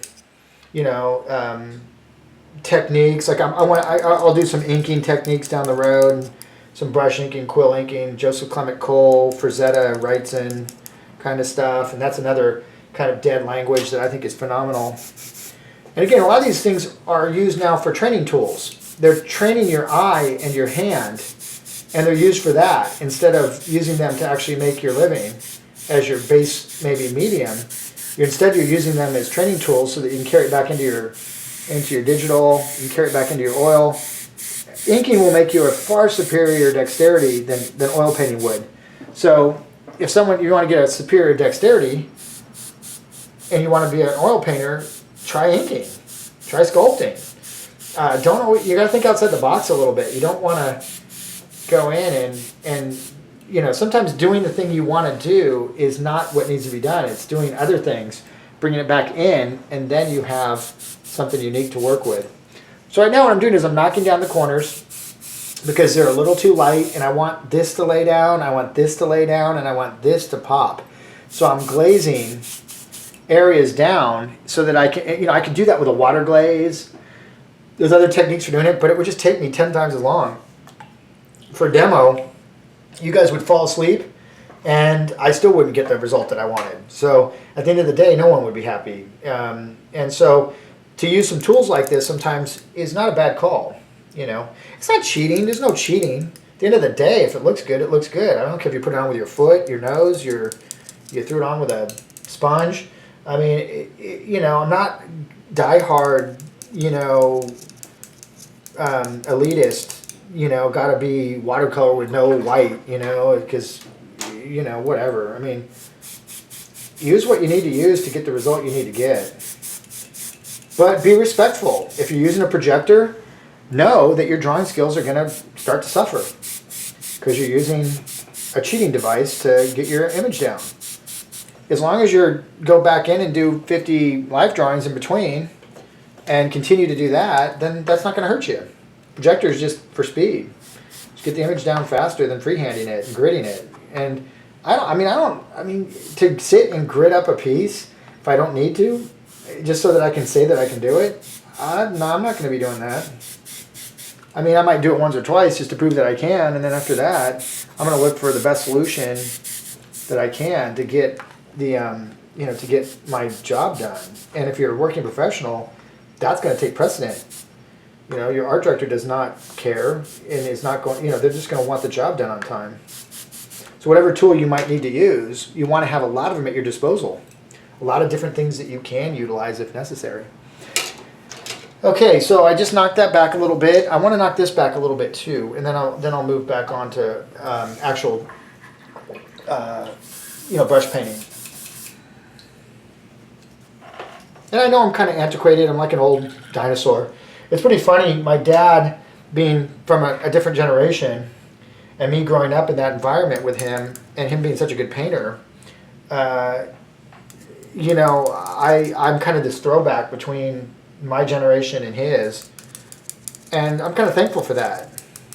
The newer generation, I mean, they're just hardwired for tech, and there's nothing wrong with that. It's just, you don't want to throw the baby out with the bathwater. You don't want to just say, oh yeah, this is the new thing and that's what I've heard. You want to maybe kind of get into some of these older techniques and kind of learn where did Photoshop come from? It came from all these methods, and it created a faux version of them. It created a program that would duplicate or mimic them. So it's kind of fun to go back and find out, oh, that's where that came from. At least I think it is. Some people may not share that same affinity, but... All right, there's a couple more posts. Okay. Watercolor 7 says, okay, thanks. I'm a big fan of the traditional classes you offer and how you structured the program. Tiling is king. Next one is Gail Franklin. Jeff, when traveling and you take a photo of someone interesting, do you have to worry about getting their consent to do a painting of them that you want to sell later on? No. Do you have them sign some kind of consent form in order to sell a painting of them to another party? Are there legal issues?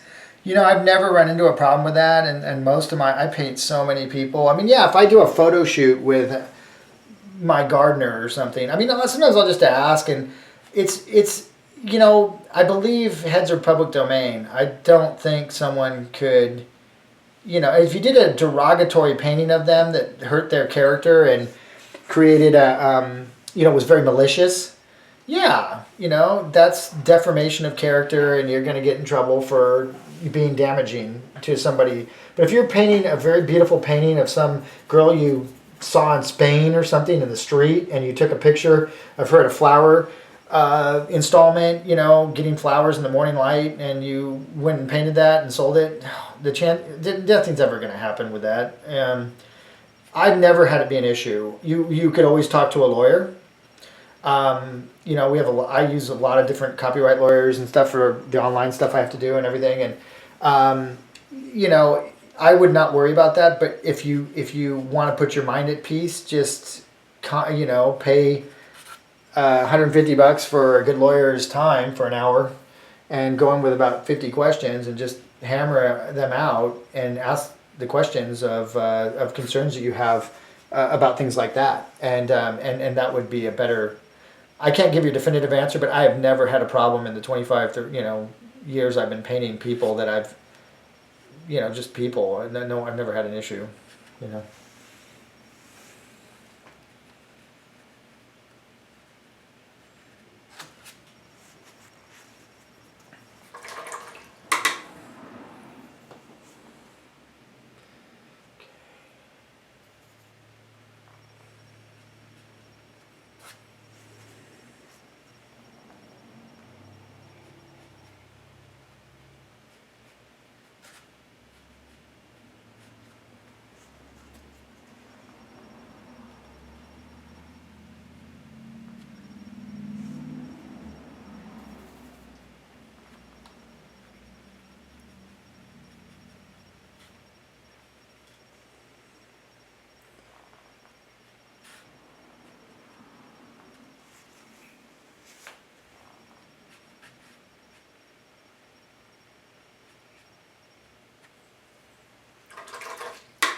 Here's a question from Gabor. A question. What is your thoughts on the recurring themes in the illustration field? Or just get bored painting the same thing? Question mark. Thanks. The recurring themes in illustration, I'm not quite sure if you just mean like... Maybe he can just elaborate on the question. Yeah, I'm kind of curious. Is it mean just you're seeing the same stuff done by everybody and just kind of getting bored with seeing it, or or is it because there's some unique painters out there that are moving stuff around in very unique manners. You always go on the internet to Pinterest and stuff and just look up conceptors and stuff like that, and you'll see Jamie Jones and Craig Mullins are two favorites of mine, and guys like that are just good composers, good original. They're really good composers. That's one of their main strengths. But yeah, if you want to elaborate on that question, I'll be happy to try to answer it. But I'm not quite sure. Here's another one. Randall Cogburn. Maybe off topic. What's your opinion on using keys for stretched canvas versus stapling the corners of the stretchers permanently? I've been doing it permanently, but only when the humidity is low. Yeah, I'm not a big fan of stapling the corners. They make really fancy keys that are really awesome that metal keys you can stick in the back. If you're doing like 3 or 4 footers or big paintings, there's custom keys that they make now that are really awesome. The old wood keys are fine. I've used them forever, but they do have a tendency to slip out and move around a bit, and that can be just kind of more of a nuisance and stuff. So if you stretch your canvas really well by hand, and it's an art for sure. And I used to use carpet tacks mostly for the old school way of doing it, is just carpet tacks instead of staples on the side. I've gone over to using staples because, again, at some point you just kind of say, is that really necessary?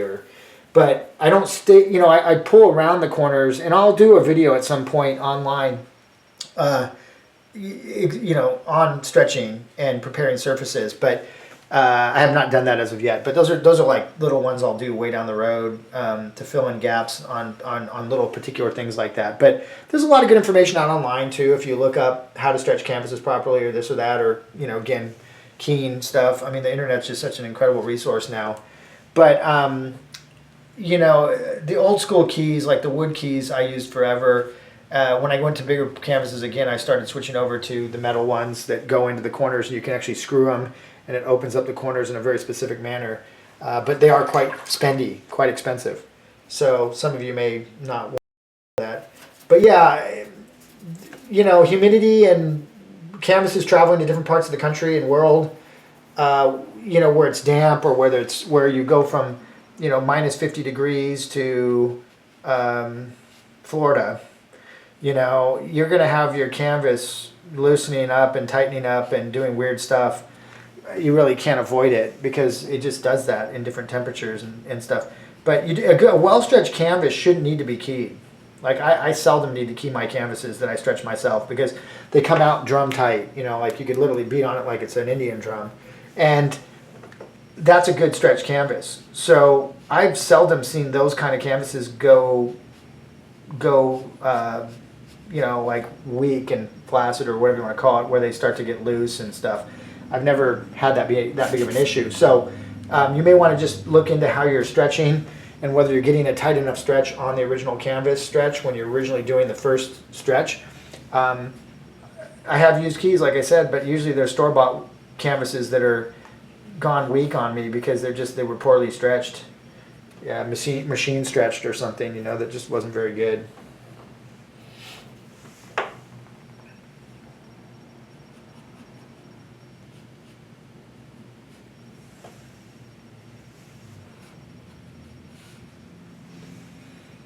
So again, you can kind of see how this thing's taking on more and more complexity and shapes as I add little bits and pieces here and there and really start to, kind of tie it together. The key is really to cover the canvas, to cover the surface. That's happening. Then it's to refine it. But the challenge of any painting is to really cover it. That's the hardest thing, is to get the thing covered with logic. Not haphazardly or anything, but just good coverage. Now again, down here where I want spray, I might put some white in like this. So I'm taking white, it's very wet, and now I can take my finger and my fingerprints become the mist. And it just creates a great illusion, and you can also pull up through it. And again, these are just tricks. A lot of people say, oh, well, of course, it's so easy. I can't believe I even have to explain that. But you never know. Some of you may not know these things, and sometimes it's just knowing that it's an option is enough. Because a lot of times you think, oh, that's wrong, and I shouldn't be doing that, and that's too technique-y, and this and that. It's like, okay, but if you want your job to be a little easier, don't be so maybe rigid with, or maybe you just don't know. I mean, ignorance is always a possibility and always a good excuse for not knowing something. You can always plead ignorance. But once someone shows you and gives you options, then you no longer have that option. Then it's just a matter of being careless or not being patient enough, or having, you get to play the ignorance card in the beginning. But man, after you've been training for a couple years properly, and you've got some understanding of edges and values and shapes, and your anatomy's getting good and all that kind of stuff, then it's really up to you to have a lot of accountability for your own, call when someone, when you're doing something you really shouldn't be doing and it. I mean, there's not much you can say to that person other than don't do that. What are you doing? You shouldn't be doing that. You know that. But a lot of you are at that point, I think, and many of you are of different levels, and some of you are really advanced, I'm sure, and some of you are kind of somewhere in between, and some of you have had good training, some have had no training. So there's so much you can learn from somebody that knows what they're doing. It's unbelievable. And a lot of people still think that somehow people get good through osmosis, or somehow it just lands on their forehead or something. They wake up one day and they're a good painter, or they were born with some genetic predisposition, or I don't know. It's hard work, and if, like anything, if you find someone that is willing to share with you what they've learned through their hard efforts, you can minimize or take a 10-year process and turn it into a 3 or a 5. You can shave off decades of trial and error. Some things you just would never learn. I would have never learned on my own, period. There's no way I would have somehow magically stumbled across the figure abstraction and learn that. It would have taken my whole life to come up with that concept, and that would have been my contribution. Someone already did that. Why do I want to go redo that? Let me learn that and then springboard off of it and add something else to the story. That's what I think everyone should be doing. Going back, and some of us are having to reinvent the wheel because we lost track of our lineage, and we literally flushed it down the toilet. So now we have to go back and dig it up because it was lost almost completely. And so a lot of rehashing and refiguring out is having to occur by the people teaching it, for sure. But the next generation coming up will have the benefit of springboarding off of those people's hard efforts. And if everybody does that and shares and passes on and does this kind of stuff, we can all propel forward faster, more efficiently, and produce a greater body of work as a collective whole than we could individually. But it takes people taking the time to teach, people taking the time to share what they've spent their whole life doing, passionately, caringly, compassionate, in all these different manners, in order to help that next group coming up to help them go further as well. And it's somewhat of a philanthropic thing to do. It's somewhat of a it's a very good thing it's very good for your good karma, whatever you want. Good for you, good to share, good to help other people. And I enjoy it. I always have. I've gone through my weird periods because how could you not? I started teaching when I was in my early 20s. I started my school when I was 22 years old.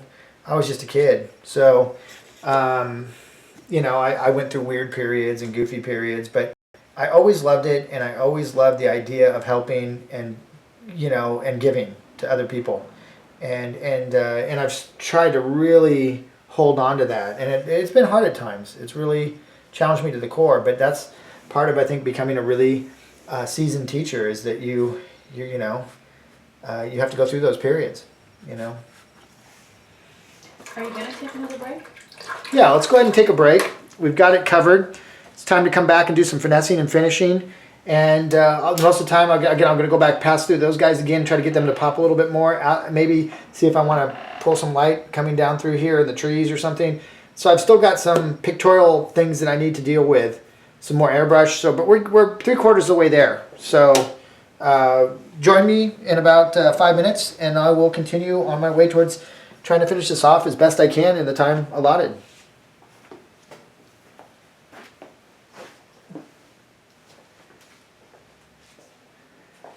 It's looking pretty good on there.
Okay, so I'm going to sit back down and I'll work for a little, keep working. And what time is it again? It is 10 to 9. Okay, good. So we've got about an hour left. It may or may not take the full hour. We'll see. I mean, there's always more you could do with one of these things, but if I get done a little early, or I think it's to the point where I want to call it quits, but I'll probably take it. Chances are I'll take it right up to 10. So we'll see. So right now what I'm doing is going back and I'm doing a little bit of strategic blending, which means I'm taking water and reactivating areas to soften them out a little bit. Sometimes to push a form back. Theoretically, every time one of these shapes goes down, it dries pretty instantaneously, leaving a shape, which we call tiling. It's really shape recognition painting. But those tiles, theoretically, in an ideal universe, you would probably want to go around each edge of those tiles and soften strategically one or two of those four edges that are around any shape that you create. So if you think about going around every one of these shapes in this painting and strategically blending sections of it out, that's pretty tedious. I do kind of a quick faux version of it, especially in a comp type scenario, like where this is not going to be a finish. It's not going to be a finish. I'm not going to hyper obsess as much about that. But if this was like, say, my finished medium, the medium that I was going to do my finishes in, yeah, I would spend lots and lots of hours going back over every little particular area. So first I'd lay it in like this, get the big picture working, then I'd go back in and do another pass over every area, scrutinizing every little edge of every little tile, asking myself whether it needs to be harder, softer, this, that. Is it too busy? Is it too confusing? Is it too simple? Is it too complex? Is it too curved? Is it too straight? Is it too hard? Is it too soft? Is it too warm? Is it too cool? I'd go through this whole checklist of things that I would be analyzing to see, to try to do as best I can. So the difference between a great painter and a good painter is their ability to go through that process I just described more than the next person, which makes the piece ultimately go to a higher and higher finish. And the key then is to know limitations, to know restraints, to know how far to go with your blending, to know how actual literal you have to be, or whether you want to be, again, part what you see, part what you know, and part what you wish you saw. Well, everybody's equation of that is going to be different. If you talk to Richard Schmidt, he's going to be paint what you see, not what you know, and just do that and you'll be fine. And for him, that works perfectly. That's his style of working, and it's he's an incredible painter. You can take anything away from the guy ever, but I don't totally subscribe to that. You know, I want to paint more what I would like to see, and I spent an incredible amount of time absorbing huge amounts of information and memorizing it to be able to do that. So for me, that might be something I want to exercise. For someone else, maybe and I'm not saying Schmidt in this situation because the guy knows so much, but there are other people that don't want to spend that much time learning that much information, committing it to memory. They just don't have the juice to do it, and therefore they are going to have to more copy what they see, and they're not going to have the interpretive power or the knowledge base with which to back inventing stuff believably. So therefore it's not an option for them. So of course those people are going to tell you not to do it because they can't do it because they don't know enough or they didn't train that way or whatever. That's fine. But to say that it's wrong to manipulate what you see so that you like it, I think that's not a good thing to say. I think everyone has to determine what degree they want to do of that. Whenever you do deviate from reality, you do run the risk of making it look fake, artificial, cheesy, whatever cliche term you want to use for it. But I think that's where the magic is. I think that's where the magical paintings throughout history exist. A lot of them are embellishments of reality. Whether it's embellishments of color or embellishments of composition or invention or anatomy like Frazetta or color like Monet. These colors don't exist. I mean, you look at reality and doesn't look like a Monet to me. It looks drab and usually pretty gray, and it's not this ridiculous potpourri of ridiculously cool color. If you want to get that in your paintings, you're probably going to be inventing it. And there's nothing wrong with that if it looks really good at the end of the day and it looks awesome like a Monet or somebody that's their battle cry. That's what they love to do is color. For somebody else, it's going to be edge or value. You know, Zorn wasn't that concerned with color, hence his 4-color palette.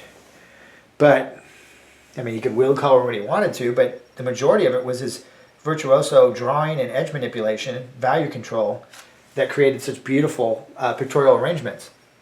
And so we all need to kind of determine how long do we have to train, how intensely do we want to train, what are our goals, who are we inspired by.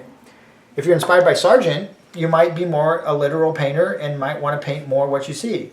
If you're more inspired by Frazetta, you might want to paint more what you would like to see and less of what you're seeing. So it's really not a matter of right and wrong. It's a matter of opinion.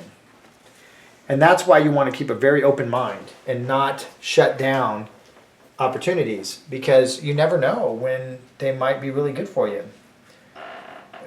Anyway, I kind of went off on a wild tangency there, which is, as you guys already know, if you've been watching these, I'm more than, it's probably my normal, my normal shtick.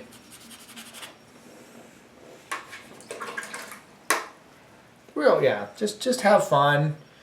If you're having fun, the viewer's going to like your stuff. If you're not having fun, probably not going to like your stuff. So try to paint what you love. Try to be honest with yourself. Try to paint your own subject matter if possible. Try to retrieve your own photo reference if possible. And just be honest. Be authentic.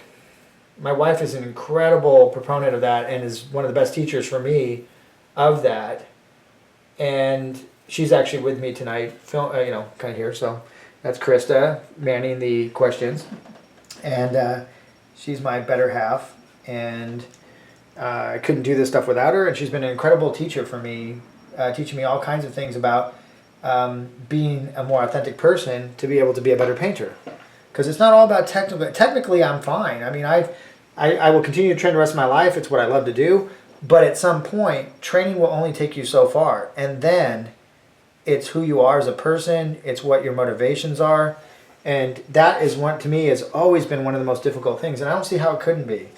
Because, a lot of people do jobs where you go to your job and your job is to perform somewhat mediocrely. It's not like you're putting your soul and your heart and your everything on the line every time, and you're throwing it out there to the world to be able to stamp on it, comment on it. It's incredibly difficult to do something soulful for your living. But it is the most rewarding thing that you could do. But to think that it's not going to challenge you to the core and not beat you up more, I mean, it's incredible. It's an incredible thing to try to do. So, you know, it's got its pluses and minuses, you know, and as you live through it, you'll know what I'm talking about. But it's really neat. It's a very beautiful thing. It's an incredible thing. So for those of you out there who are thinking of making it your living, I would highly recommend it. But go in knowing what you're up against, knowing what you're trying to accomplish, and the more authentic and the more real you can be, the better shot you have of making a contribution to art as a whole. Whether that's if you're a teacher, you definitely have to align yourself in the proper manner. Otherwise, you do way more damage than good to people if you're not calibrated properly for teaching as a career. So a lot of people go into teaching, you know, haphazardly because they can't make it as a painter or something, and it's the wrong reason to teach. It really is. Teach because you love to help, and you love to give something to some people, and you love to see them grow. If you don't, stay away from it like the plague, you know, because it will only damage you and the people around you even more. So you've got to really be careful with that. I pick my teachers like a fine wine. I mean, it's really hard to pick a good teacher, and it takes years to even see if someone might have potential to be one, and then years to cultivate them and help to assist them to becoming one, and then they have to bring to the table their own connection with what I just mentioned. And that's what I look for more than skill. Skill means very little to me now. People skills, love of people, love of the craft, love of that's what you look for in a teacher. Not can they paint really well, because I know a lot of great painters that are really not great teachers. So you'll know them when you see them. We got a question. Sure. This is Gabor again. Hey, Gabor. I always wondered, what is the stage where someone calls a piece finished? What is your point on this? Oh, you know, the old saying, it takes two people to do a painting, one to do the painting and one to take the brush away when it's done, is probably the best thing I've ever heard, because you never know. I mean, there's always more that could be done. There's always a baton that could be handed to another painter that could take it way further than you could. You know, I could hand this off to Sargent and watch him go freaking ballistic on it, or Frazetta or whoever. You know, you work within the confines of your own skill sets. When you've said what you've had to say, then you're done. That could be the most unfinished piece to somebody else, but if the statement is complete to you, call it quits.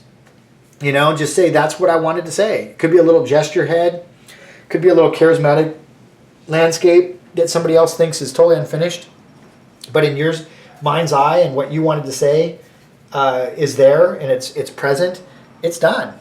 Call it done and stand by it with respect to that effort and say, that's what I wanted to say. You can like it or not like it, but it doesn't matter to me, because that's what I wanted to say, and I stand by that, and there you go. You've got to have, you don't have to be a jerk about it, and that sounds kind of jerky when you say it that way, but you have to be able to stand up and say, this is what I wanted to do, this is what I like, and I'm standing by it. And if you're after, you know, the only time it doesn't work is when you have expectations that you have to sell something, and this has to sell, and therefore I have to make it look a certain way. And I've been on that side of the freaking fence more times than I can count, where I've let that get in front of me saying that's what I wanted to say. And it's a battle to stand up for what it is you're trying to convey, and not have to apologize for it, not have to justify it, not have to, you don't need to justify anything to anybody. That's one thing you just got to remember. You're not here to justify. You're here to put forth your best effort.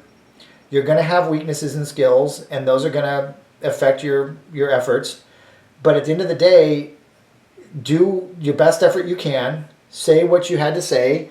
Stand by it, and let the chips fall where they may. If you are authentic and you have honesty in your work and you have integrity in your work, it is going to resonate with somebody, maybe many people, but not everybody. Somebody's gonna not like it. Somebody's gonna have an issue with it, and it's their right, and respect that, but don't apologize and don't worry about it. Just do your thing, bite your time, and be as honest as you can, and you will find an audience for your work. whether it's illustration, whether it's concepting, whether it's movie work, whether it's fine art, whether it's Western work. That's the key, I think. And every time I've gone against that, I've paid the piper. Every time it's come back and bite me in the butt. And so, some people have to learn their lessons the hard way, and I'm one of those people. I mean, I have made almost every mistake you probably could make, but I'm still here doing it, and I'm still moving ahead. I've got a train coming through. Sorry about that. But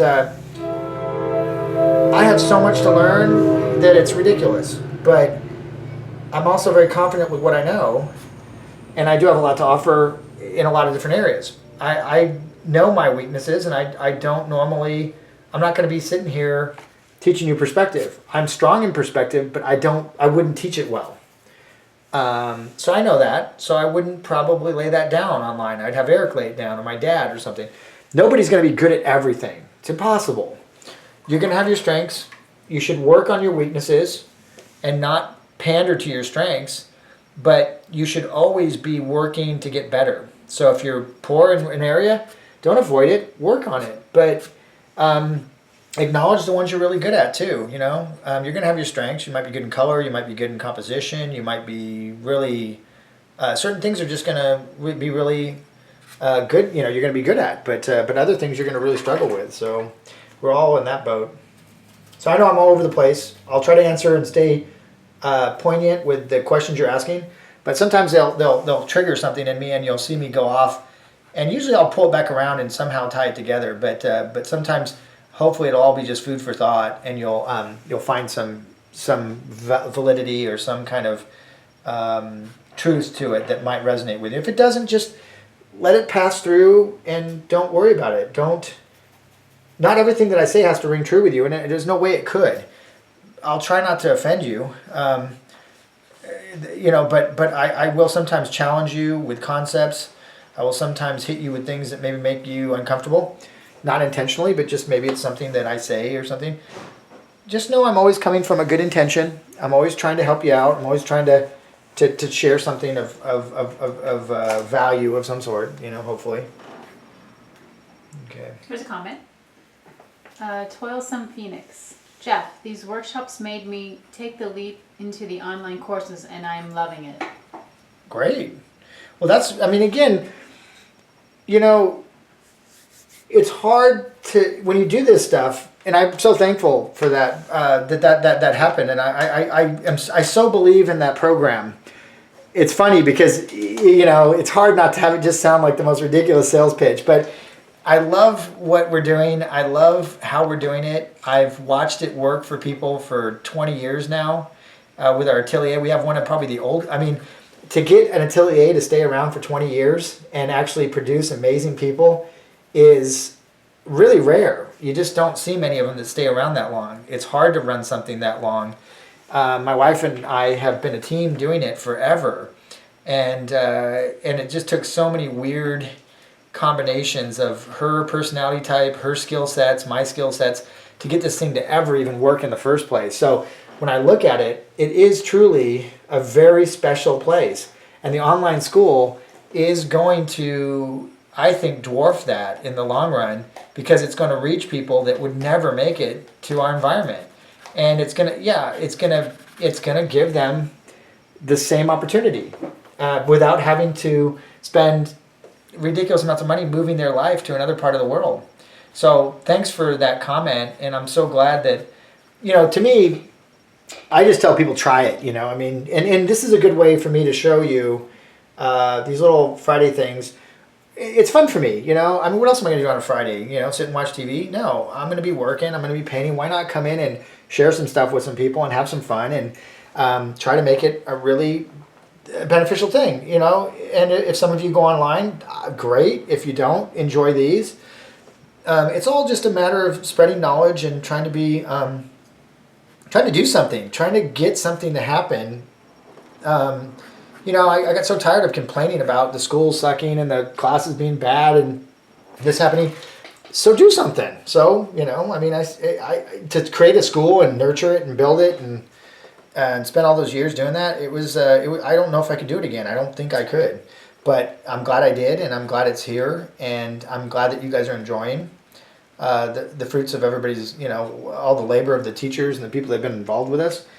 We have a very cool place, and if you're ever out in the neighborhood, always stop by, give us a call, stop in, you're more than welcome, and maybe catch some lunch with us or something between classes, but yeah, we do workshops throughout the year too, so maybe you guys can make it out for one of those. But the main thing is just, it's about learning, for me it's a passion, but it's also a business for me. So yes, of course, people signing up for the online school is very good. I mean, that's why I created it. It's a lot of work and energy, and I do need people to take it in order for it to survive. But that's not my motivating factor behind it, so it's to pass the information on to people that would never be able to get it. From, people that are, we have people signed up from every corner of the planet now. And to watch that happening, it's so sobering to watch someone from Pakistan sign up for a class or the online school, or from something, or, it's amazing to me. I can't believe it. And I always wanted to do something like that, but it looked like it was going to have to be like the famous artist course, and you were going to have to do some kind of correspondence, and it was going to be ridiculously difficult to get to do that. And so I had plans to do it 10 years ago, but there was just no technology. There was no support. So I just shelved it. And when the technology came up to par, we already had a 22-year curriculum that had been built through trial and error and all that. So we're now able to convert that over. But to come up with that 22-year curriculum was 22 years of work. So it is really neat to get to see it have a second life or a rebirth in a new form and help more people. Because that was always my intention, but I was always stuck trying to, get people to take it from San Diego County or something, I mean, you just couldn't reach the people much further than that. So it was kind of frustrating in lots of ways to put so much effort into building such great classes and great information, and then this tiny little amount of people. So I'm really happy. Okay, so I'm brunching around, I'm dry brushing, I'm, building this thing up and tearing it down and building it up and tearing it down. That's pretty much painting in a nutshell. Build it up, tear it back down again. Tear it down too much, fix the stuff you messed up, keep the stuff you like. Now it's better than it was before, but still needs more work. Tear it down again, build it back up, reflect, look, ask yourself what can be better, and continue to do that until you run out of being able to do that, or run out of time because the job's due, or your deadline's up, or whatever. But the bottom line is that the people that can go through that process the longest and the most are probably going to yield the best results, ultimately. And the difference between great painters in history and the more second runners, some it's not that much. The difference between Duveneck, when he's on and he's the best he could be, and Sargent was not that much. But the consistency, there's no comparison. Sargent out-consistencies, that's not even a word, but he outperforms Duveneck 10 to 1, 20 to 1. And that's what makes him more famous than Duveneck. Consistency. His ability to consistently perform at the highest level throughout his whole career. I can't claim that. So I just know that, Sargent was a virtuoso of work ethic and embodied the consummate professional. And although I feel like I'm a consummate professional, man, he takes that and takes it to a level that's almost unheard of. And for that, he's earned one of the greatest positions in history of one of the greatest portrait painters that will ever have lived, or ever will, or ever has. And he probably will hold that for some time, maybe forever. But he was an amazing individual. But so was Sorolla, and so was Frazetta, and so was, there's so many of them. And you guys as well. There's nothing saying that you can't be the next Sargent, the next Frazetta, the next Cornwell. I don't see why not. Why not you? There's no particular reason I can see. All you have to do is have a belief and a hard work ethic, and have the right proper knowledge and the proper instruction. Apply yourself diligently. Never give up. Continue to work for the rest of your life, and you'll get amazing. But whether or not you'll breach that gap between technical proficiency and magical painting, which I believe is a very cryptic area. It's hard to teach a Frazetta. You can teach certain aspects, but there's a point at which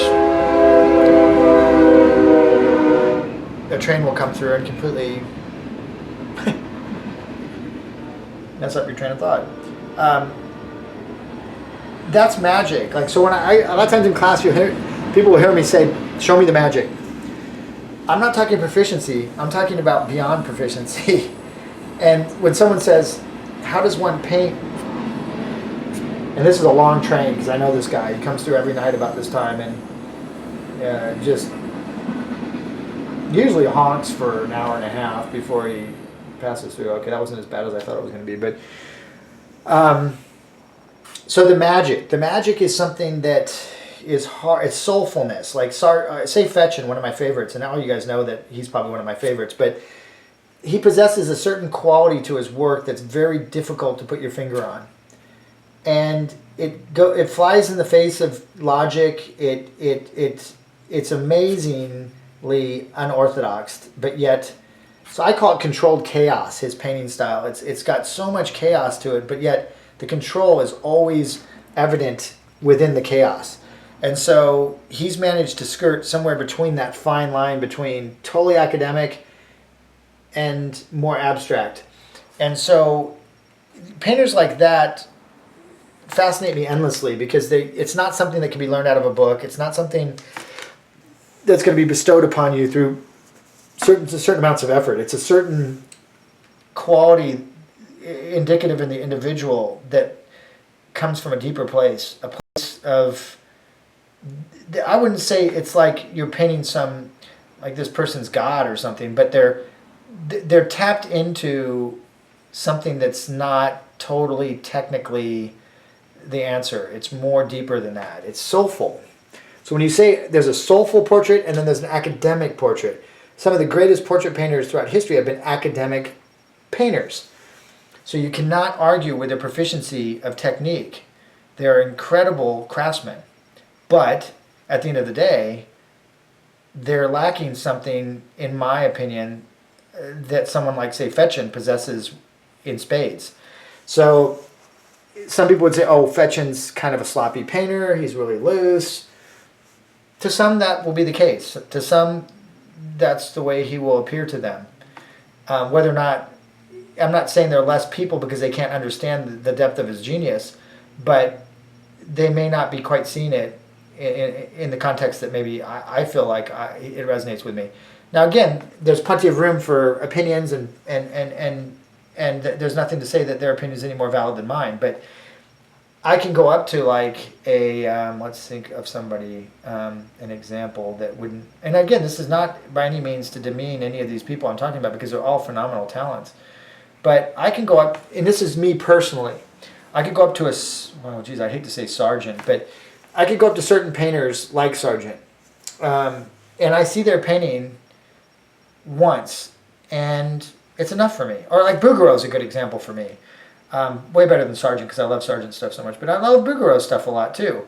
It's just, for Bouguereau, once I've seen one of his paintings, I feel like I've seen it, and I've seen it. It's technically unbelievable. Very tight, very photorealistic, but at the end of the day, it doesn't make me want to go back and see it 52 times. Now, there are other people that will want to see it 52 times, but I want to go, when I go see a Fetchin, every time I see that painting, it looks like a different painting to me. Something new appears to me, something as if almost the painting changed between the times that I saw it. But it's got a certain depth to it that is just not able to fully for me to totally put my finger on. I love that because it has a sense of mystery about it that shows me that there's more to be learned, there's more that could be offered. Whereas in the other painting is a completed statement in and of itself. And from that standpoint, I feel like it's already been, I saw it once, it completed me, I'm done. The Fetchin keeps asking me to dig deeper into who I am, to understand it, to see it. I see it differently as I grow, as I change. And that's more soulful to me. It has a certain different depth to it. So I don't know if that makes any sense to you guys, but that's soulfulness is something that is hard to teach. And I don't even think you should try to teach it. You should teach technical proficiency as your main stick as a good school and a good teacher. And the magic needs to come from that individual. And that's for them to discover on their own. It's not for the school to bestow upon them or to teach them. That goes into a realm that really should not be even taught. It's that person, the individual's responsibility to find that, if they have it, on their own. But that's the fun part. You train hard so that you can see what you got under the hood. You may find that once you're really good that you're not very deep. And you're a good technician. You can still make a great living. And there's nothing wrong with that. So for some, that's going to be more how it is. You make a great living at it, and man, what a great thing. There's so much to be said for that. But for others, the calling to express themselves at a deeper level and try to go after that magic will be a calling for them, and they will have to go after it probably. Whether or not they attain it to the level of someone like a Fetchin, that's saved for the select few, the greats of all time. And there's nothing saying that you can't be one of those. So I don't want to say that not saying don't go after it. I'm just saying, if you feel like you have that in you, then go for it. If not, being a technical painter for DreamWorks or Disney is not a bad gig, and is nothing to be ashamed of or anything. It's just, So the magic is the magic. It's something that we all love to see when we see it, and you got to just take your hat off and respect it when you see it, because it's not very often that you do see it. A lot of good proficient painters out there today. Not a lot of ones like I'm talking about, but there never were. There's only ever been a handful of them. So it's fun stuff to think about. I'm going to hit some clouds here with a little bit of milky, white, creamy mixture here, just to try to soften them up a little bit back there. And also play around with the softness of the tree line. Then I'll go back and push back over the top of them in a minute.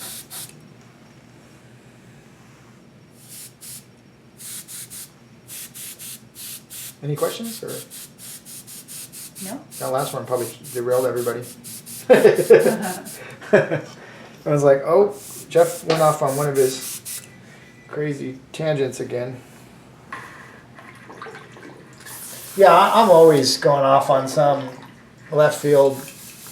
out of left field, direction. But again, I think it's fun to listen to artists and, people that are good at what they do and get inside their brain and let, if they're honest enough to share with you what they're thinking about.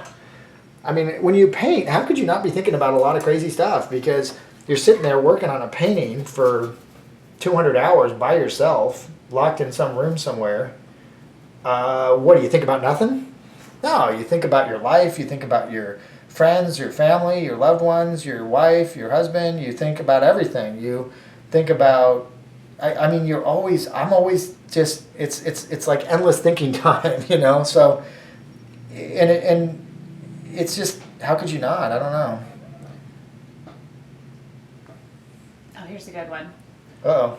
Uh-oh. Aquo02 asks, Jeff, do you have an opinion on the book Alla Prima by Richard Schmidt? Do I have an opinion? Of course I do. No, I actually just took that book up to Canada. My wife and I went up to Canada about a week or two ago, and I have both of them. I have all of Schmidt's books. His old ones when he was younger, his landscape ones, his old figure painting one, the Alla Prima one, the newest Alla Prima one, the landscape one. He's one of my favorite painters. Yeah, and I love the book. It's probably in my opinion, one of the best books ever written on painting, bar none. I've seen a lot, and it's incredibly articulate. It's incredibly insightful. It's beautifully written. It's articulately written.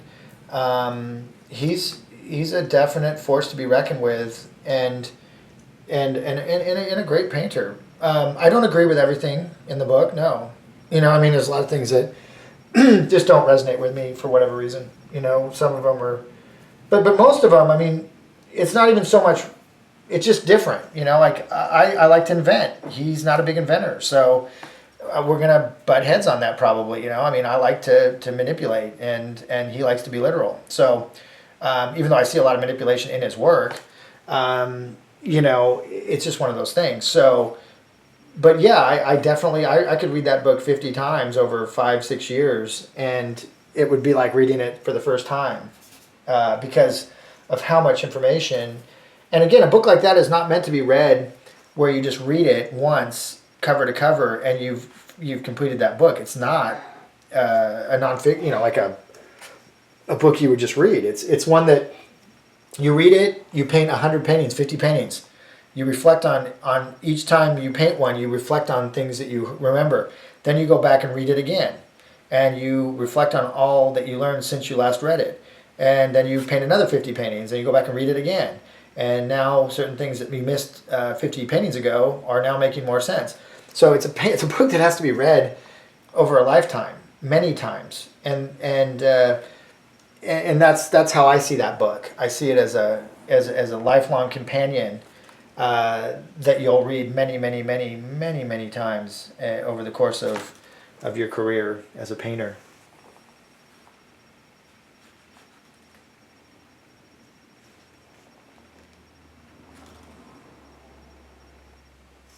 Oh, come on. I know there's more questions out there.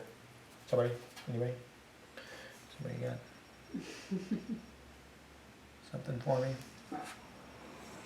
So again, the reflection of the guy and the horse, you might want to just pull some verticals down through, and then we can also pull some horizontals through, but just some muted kind of, and again, you don't really have to duplicate the look, you know, the actual horse reflection perfectly. It's just the illusion of some wet, you know, kind of coming over these rocks, and then you can kind of just randomly pull.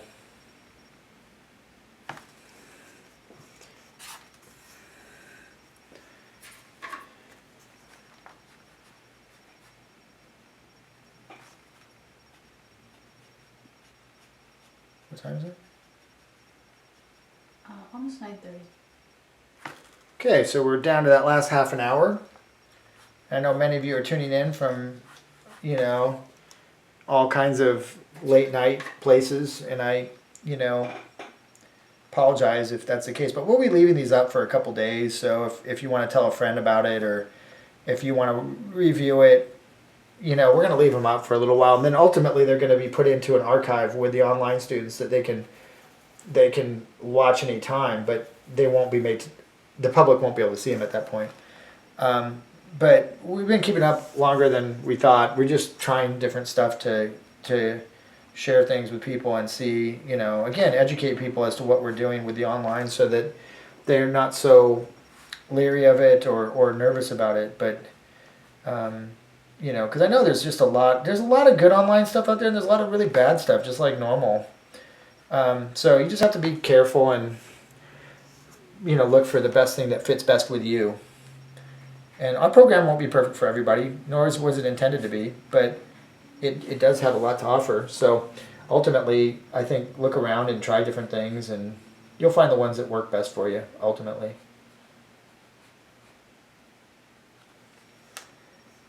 Yeah, there's so many things I could do on this thing. I keep seeing things out of the corner of my eyes that are either bugging me or you know, catch my eye, and I mean, that would continue endlessly as I work on this thing, I'm sure. But my dad's an unbelievable gouache painter, so hopefully one of these days, and I've talked to him a little bit about it, but getting him in here to do one of these in front of you guys, he's just so fun to watch, and he is so good. And I'm so happy that he's putting stuff down online, because he's at that point in his career where he's just awesome. I mean, just so good. So I'm so fortunate to have had a father like that. He's been my biggest influence, and just such a wonderful guy. I can't say enough good things about him. Both my mom and dad, they were so instrumental in supporting me on my efforts to become a painter. That and I feel for those of you out there who don't have that support network, and if I can be that for you, then that would be fantastic, because I know how hard it is when you have a bunch of naysayers yapping in your ear about how you're going to starve and how you're never going to be able to make any money at this and how, get a real job and da da da da. I mean, God, it's just endless. And then once you start making a bunch of money at it, they'll be your best friend and say they always knew that you were going to make it and all that stuff. And you'll just have to have satisfaction that you followed your heart and that you stuck with your guns when the going was tough and that you believed in yourself. And ultimately, that's all you have anyway. Whether it's a supportive wife or a husband or whatever it is, it's you. You're going to either own that or not. And so you have to be confident. And at some point in art, you really have to believe in yourself and amongst beyond anybody else, and just fight the good fight to make that a reality. And don't ever let people tell you anything other than that. I've created things that people have constantly told me, including the online school, would not work and should not be done. And if you believe hard enough and you really have your mind in the right place and you know yourself really well and you feel like you have the ability to do something, just you owe it to yourself. You'll always regret it if you don't give it a roll. Worst case scenario, it doesn't work out and you tried your hardest and you're a stronger person because of it. I mean, that's pretty bad. No, I mean, that's ridiculous. I mean, of course, that's great. So there's real no failure. It's just you tried something. And to try something is hard, especially when people are telling you that it's not possible. So always believe in yourself. And again, when those people do jump on board, don't be mad at them. Just be thankful that it came around and that, you know you're the bigger person. You know that you pulled it out of the, whatever. You know. So you don't need to freaking rub it in everybody's face or whatever. Just be you. And this goes for anything. It wouldn't matter if you were being a freaking painter or an actor or... I mean, if nobody tried to do the arts because it was too hard, I mean, our world would be pathetic. We wouldn't have anything cool. We wouldn't have movies to go to. We wouldn't have concerts to go watch. We wouldn't have plays to go see. We wouldn't have all the incredible crap that makes life worth living. It's all some visual artist or some artist in music or something that actually believed and went for it. And when they were doing that there were 50 people telling them that it was ridiculous and that it would never happen and that you're wasting your time and that you should go be an accountant or whatever, and thank God they did not listen to him, But you guys are all going to be in that position as well. So dig deep, be strong, train yourself well, because that's the key. If you're bad, you will starve, almost guaranteed. If you're good, endless opportunities out there for you, endless. So get good. I don't care whether it's with us or someone else. You owe it to yourself to get good if you want to do this stuff. So.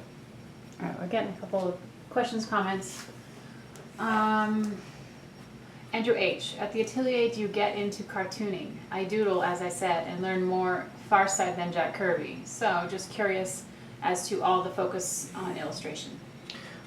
Yeah, caricature and cartooning are an art in and of themselves, and we have had over the years. Court Jones was one of the guys that was with us for a while, and he was phenomenal.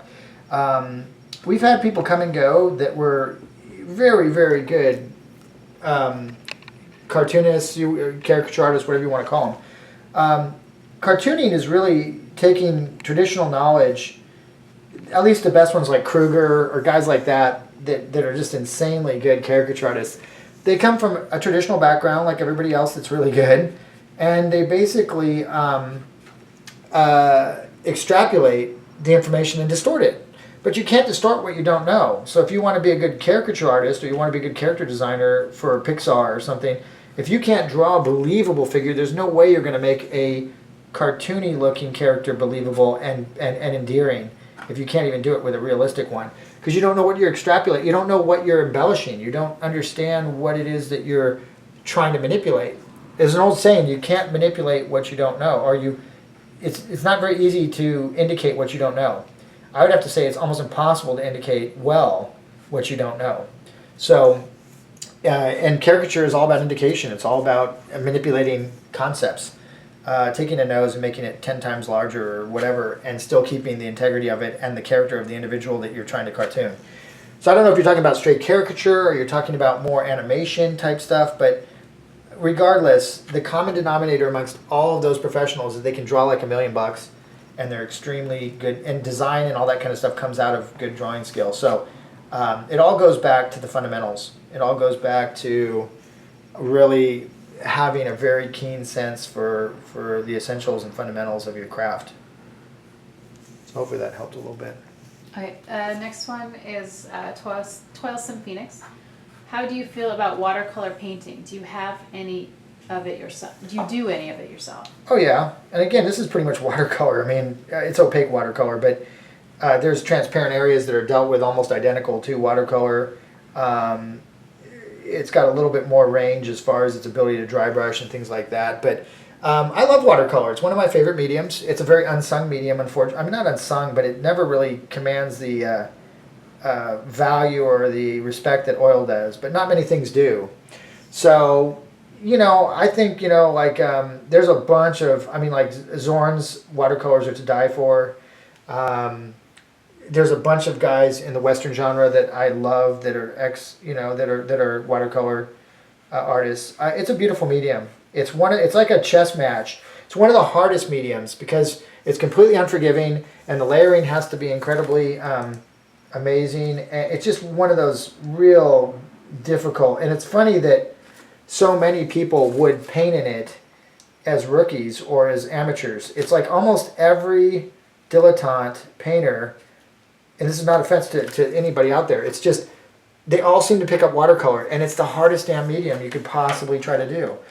You know, all these other mediums, like this medium, you can soften in it, you can go back and work over the top of it. You could, these are things that give you the opportunity to not have to be perfect, to not have to layer perfectly. Watercolor, it's like a chess match. It's a beautiful, I mean, it's just so demanding, such a demanding medium. So anyway, that's my take on it, is hard medium, beautiful medium, and, you know, have huge respect for it.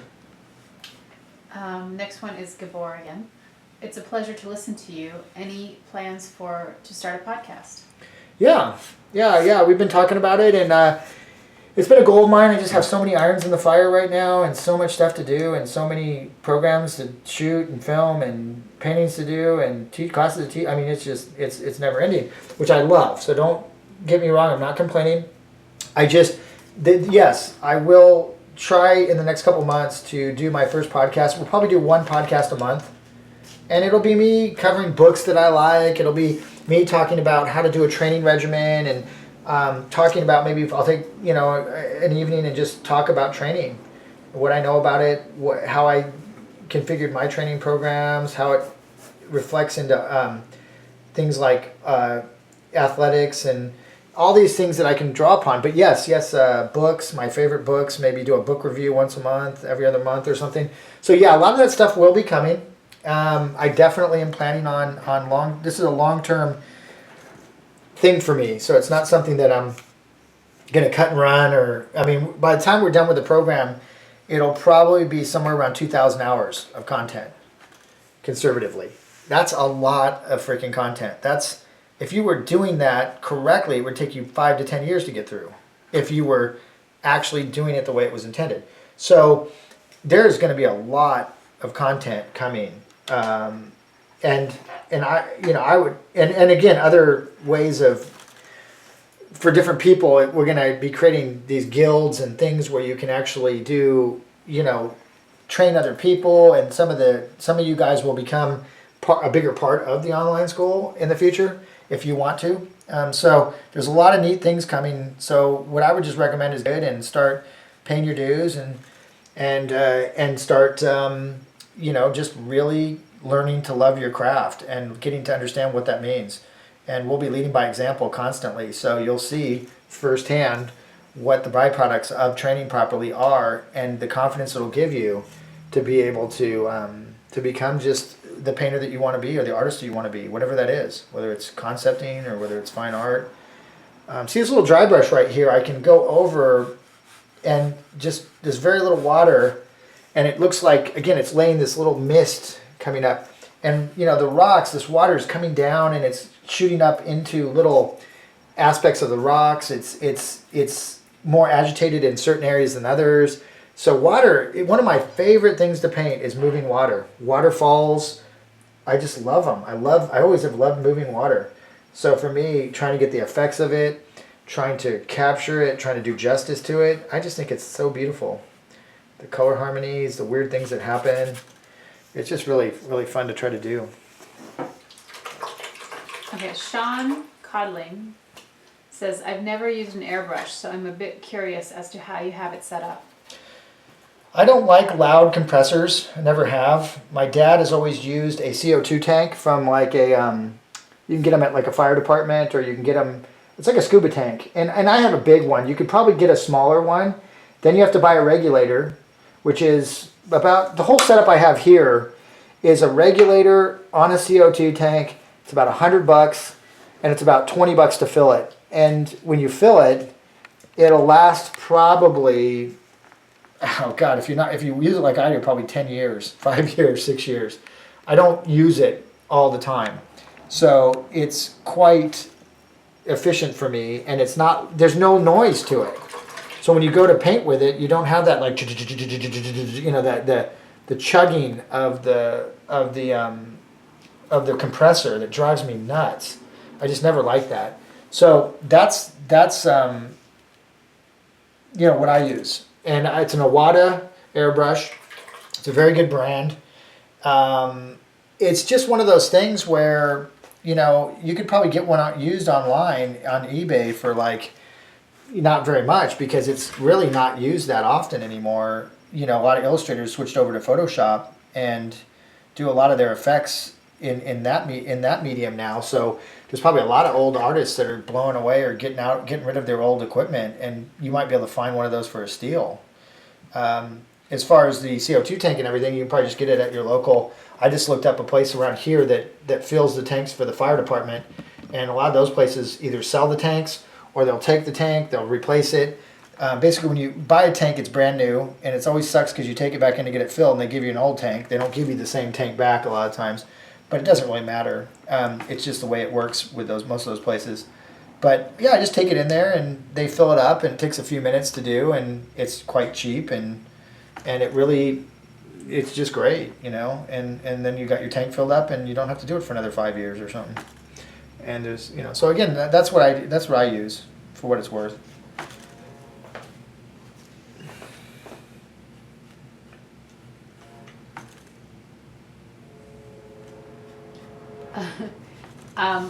Otwell, who mentioned the Schmidt book, says the white that Jeff is adding to the water is making me unreasonably giddy. well, what does one say about that? That's awesome. Yeah, no, it's amazing the effects that little things in your painting will give to the painting. I mean, like, it could just be some little tiny thing, and it makes something just totally sing. It's always amazed me how the illusion of reality through just different things can be captured. I've always been incredibly interested in textures and patinas. Patinas are the inherent quality that something possesses.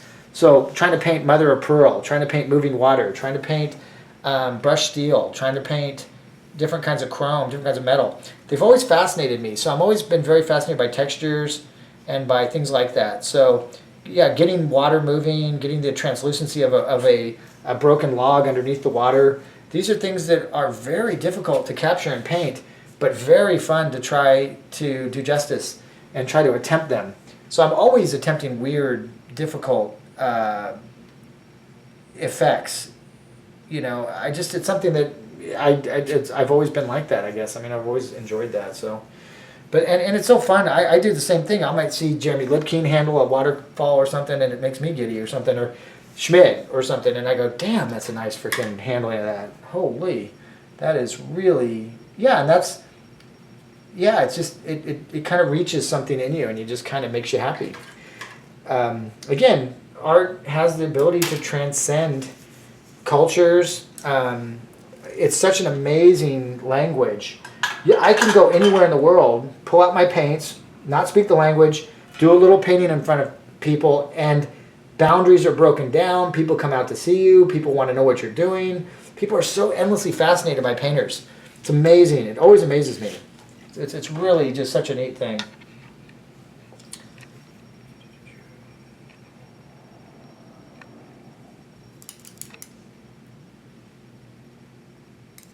But yeah, tell some of your friends too. It's always great just to get people watching. I mean, if you're doing this, it's nice that there's a bunch of people commenting and talking and getting involved, and it makes my time go a little faster. It's kind of fun to field questions and stuff. So yeah, by all means, as we do these, tell your friends if you can, because we're just everything's kind of grassroots with us. We don't really, I'm somewhat computer savvy, but not much. I mean, I'm not hugely.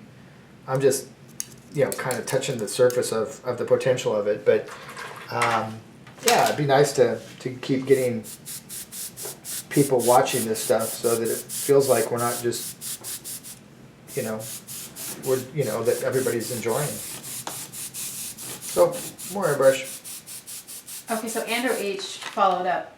He said, I wasn't so much talking of caricature, but rather comics or even kids' books as I write for a living. Oh. Let's see, kids' books. Well, yeah, I mean, to me, like the best children books, the best books like that are really well illustrated. And some of the best painters, like ex-illustrator painters that did not go into fine art, a lot of them did go into children's books and things like that, because that's still an area that really rewards skill. There's a lot of great painters that work in that genre. So, if you're, again, to tell a good story, if I see a story that's maybe written well but executed illustration-wise really poorly, I don't normally read it. If it's a visual story, like, look at someone like Frank Miller and, 300 or any of the stuff that he does, it's well written, maybe arguably by some, elitist writers. They might say, no, that sucks or whatever, but I think it's, decent. But the art is also really good. So pictorially as a storyteller, visually, he's awesome, and he can write. So for him, self-publishing and doing cool stuff, it works for him, because he's really good. If you're a great writer and a crappy artist, you either have to pay a really good artist to do it and to convey your idea and do justice to it. But if you have really bad drawings and you're trying to convey a story and it has a visual component and it's poorly executed, that thing's going to die that's going to be dead on the vine, man. It's never going to make it out of the, It's like I always hear these guys at Comic-Con and stuff complaining about self-publishing and how hard it is and it's impossible and you can't make any money at it. And then you get a guy like Frank Miller, or you get a guy like James Gurney, and he rolls in with Dinotopia and has incredible execution, good story, beautiful illustrations, and he makes millions of dollars off of it.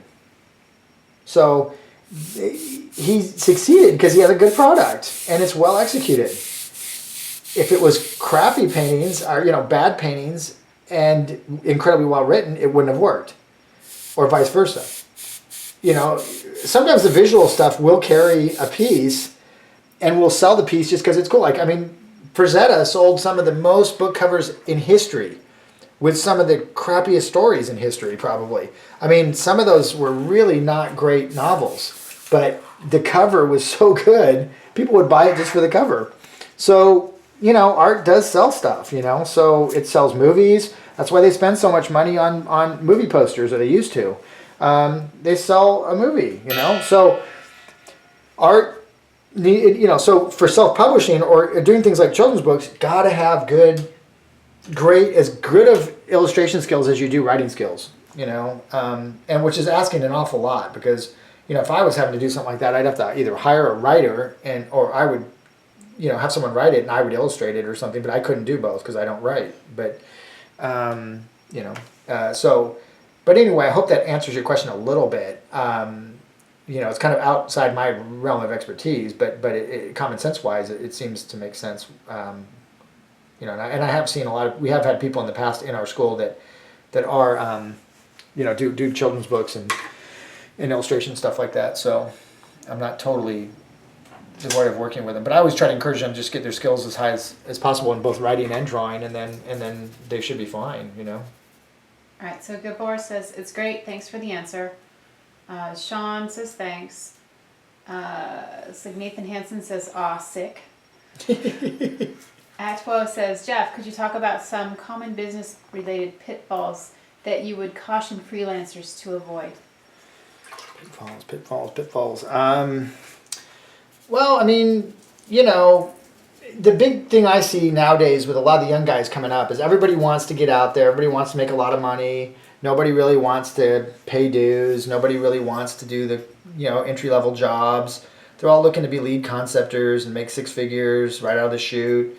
I get a bunch of kids coming in all the time like that. And I would say the big pitfall is try not to go for the immediate gratification way out and try to go long term. Think of your life as an artist being multifaceted. You're probably going to have 10 careers, not one. You're going to work in movies. You're going to work in animation. You're going to go work in fine art someday. You might do comics for a while. I mean, you're going to have numerous careers. So try to be patient. Try to take some time to learn your craft. The biggest pitfall for most guys I see working is they're really not that good technically, and they're struggling greatly. And they've somehow managed to maybe get themselves out there, but they're just not having a good time. It's not fun for them.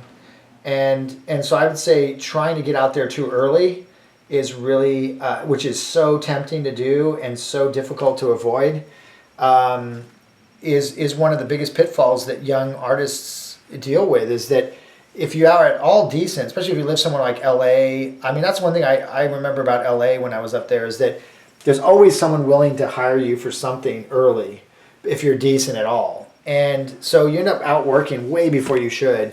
And ultimately you end up getting into doing stuff that doesn't normally get you that much better. Or a lot of people will take a job, an entry-level job in gaming, video games, in the hopes of becoming a conceptor someday.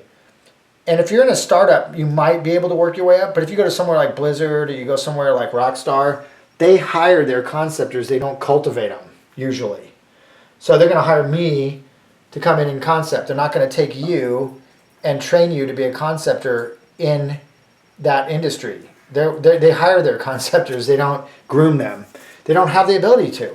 So, if you get in there and you think, I'm going to take a texture mapping job or whatever, and I'll someday be a concept, you probably never will. I mean, the chances of you having the extra time after the end of the day when you're that tired to go back and work, to train on the side, because I watch guys come down to our school, because we're very close to Sony, Blizzard, Rockstar, all these different places.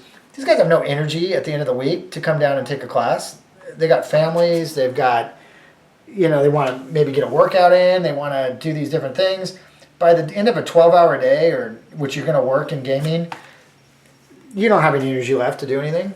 So what I say is, for the pitfalls to avoid is working prematurely, thinking that you're going to get into working and then somehow work your way up, which doesn't normally happen in a lot of these industries, which is what a lot of people think is going to happen, and not taking the time to educate themselves properly in the beginning when they're young and have the time to do it. It's either you're going to have the time and no money, or the money and no time, but somehow you have to formulate a game plan to be able to spend some time training at some point in your career, if you're fortunate enough to even find a place that's worth training in. That's another issue. So my big thing is with people is training. I see way too many people trying to work way too prematurely and then suffering greatly because of it, because they didn't train properly. And some of them didn't have a choice because they had to make a living. They didn't have an atelier down the street from them, and they just couldn't move somewhere. And so they had to do whatever they could to get out and start making some kind of living, and now they're stuck doing that.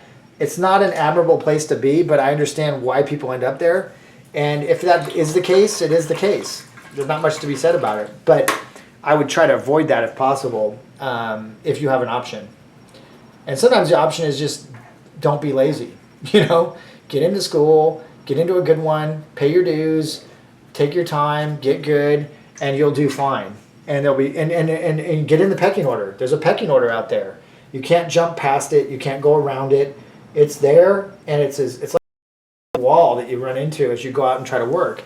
And you run into guys like me. You run into guys like Eric and Lucas, and these are your competition. So you got to ask yourself, can I compete with the speed of these guys and the knowledge of these guys? How am I going to do that? you know, because you're going to be up against them, you know, in job offers and stuff and opportunities, and you're either going to be able to or you're not. And if you're not, then you might somehow luckily get the job opportunity, but you'll lose it as quick as you got it if you can't perform. So anyway, I don't mean to harp on that, but train properly. Don't get out there too early.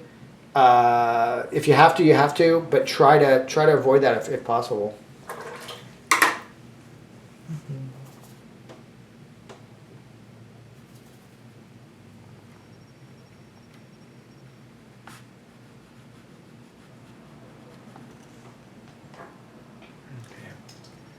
We're just going in and putting in some little darker aspects underneath the shelves of these pine trees, where you know, underneath where the darkest part would be. Obviously, the light from the sky is coming down, and then underneath the each, you know. So I'm kind of going in and I'm trying to splinter out so it doesn't look like it's totally groomed. I want some areas to be bigger and smaller, and then take a chunk out of it. I look at my reference; it's really pretty poor, and I embellish it. I try to make it better. So I get my little bonsai cutters out and I start to prune this tree and make it into the tree that I want, not the tree that I'm seeing. The tree that I'm seeing is somewhat uninspirational. I need to now dig into my, you know, deep recesses of my mind, think of the painters I've seen in the past, Schmitz that I remember, Clive Aspovigs, Matt Smiths, these different painters that I admire, and I study them. I've done studies of them, I've collected books on them, I've looked at them, I've done little sketches of their trees, so that when I get in a situation like this, I have something to draw upon that can help me solve the problem. Otherwise, I'm dead in the water. I'm just copying my reference. If the reference is mediocre, I'm going to get a mediocre tree. If it's not, I need to go in there and make it something other than mediocre. And the only way that's going to happen is to have an opinion. And my opinion has to be strong. It can't be wishy-washy. It can't be non-committal. Oh, I don't know. Maybe I should do this, that. No. Boom, boom, boom. Got to make that shape. Got to make that decision. Like that. Don't like that. Doesn't feel right to me. Too curvy, too straight, too soft, too this, too busy, too subdued, too this. Thousands of questions. Every time you make a decision, you've got to cross-reference huge amounts of knowledge somewhere in your brain. And the key is trying to get to that knowledge. How does one do that? If, you know, I mean, I don't know. It's somewhat cryptic for me. I don't know. I don't know how my mind does that. I'm very thankful that it does, but I don't have a photographic memory. I know that. So it's part of the mystery of being a visual artist, you know. It's part of the skills that we possess. You don't need to know how you do everything. Some things are best left a mystery and are kind of fun that they are. You know, it's kind of boring if you knew everything about everything that you do and everything that you think and everything, you know. It's nice to know that you don't have it all figured out and that you're going to be better a week from now, a year from now, a month from now, hopefully, if you're trying to do. We've got about 6 minutes and 2 more questions. Okay. Nathan Hansen, are the ateliers in Washington State worth their salt, Jeff? I only ask because I'm in BC, Canada. Canadian. Yeah, my wife's a Canadian, and we just, we have a lot of Canadians that come down and train with us. You know, I don't know. You know, the main thing is you're gonna see a lot of ateliers popping up, and you're gonna see a lot of people claiming a lot of things, and you have to go visit them. You have to go look at them. You know, call them up, see if you talk to the owner. When people call, I'm the one that answers the phone. I mean, usually, and that's pretty cool. And I'm very proud of that. You know, go on Art Renewal Center, which we're a big part of, and look up the atelier you're thinking of, and then, you know, if you're thinking of moving somewhere, then fly down there and take a workshop. Like we do a boot camp every year in the fall, and the main reason for that boot camp is simply to let people test out the school. Come in, take 8 days with me, you know. And get to study with Eric and Lucas and Ben for 2 or 3 days, and get to see a kind of Cliff Note version of our whole school, and then you can figure out whether you like the way we present information, you like the environment, and it's a very small outlay of money for if someone's thinking of actually moving their whole life somewhere. That's a ridiculously difficult thing, and you don't want to make a mistake. So I would suggest going and testing out those places by taking a workshop with them. And see how it resonates with you, whether you like it, whether it's whether it's working for you or not. That's my best suggestion. Okay, another question. This is Dave Casey. It says about that jumping past the pecking order. Sherry McGraw says the problem she sees a lot of artists wanting to be the artist today that they won't be for another 5 years. Yeah, exactly. I mean, it's like this race to, I don't know what, make a lot of money, be famous. What are people doing their art for? Are they doing it because they love it and it's a passionate thing for them? Or are they doing it because there's easier ways to make a living and there's easier way to make cash, So if someone's after it for monetary reasons, then they need to think very carefully about what their motivations are. It's not that you can't make a lot of money in art, but you will do so when the time is right and when you've earned that. And that could be 10 years from now, that could be 5 years from now. I have no way of telling a student that or an artist that. There are so many factors that go into success as a professional. Personal skill, people skills, any number of things that could hold you back or could propel you forward. So I agree with Sherry, and she's a great lady. I've met her many times, great painter. I see that a lot too. I just see this immediate gratification generation where a lot of people want it now. They don't really want to work for it. They don't want to sacrifice huge amounts of time. They don't want to invest. They just want to go out and be a top conceptor or top this, top that, great fine artist. I've been cranking at this stuff for so long, and it challenges me to the core every day, all the time. And I'm not saying that to discourage you. I'm just saying to be honest. It's hard, man. It's the hardest thing I've ever tried to do. And I love every second of it, but it kicks my butt all the time. It just does. It's hard, really hard. All right, 2 minutes. I guess one final question. Just curious, Jeff, what do you think about David Hockney? That's a loaded question. Yeah, I don't. I don't know that much about Hockney. People. When it comes to certain genres, certain areas, if it's not on my radar, I don't. And again, I know it's probably really. I'm not a great art history guy. I know what I like.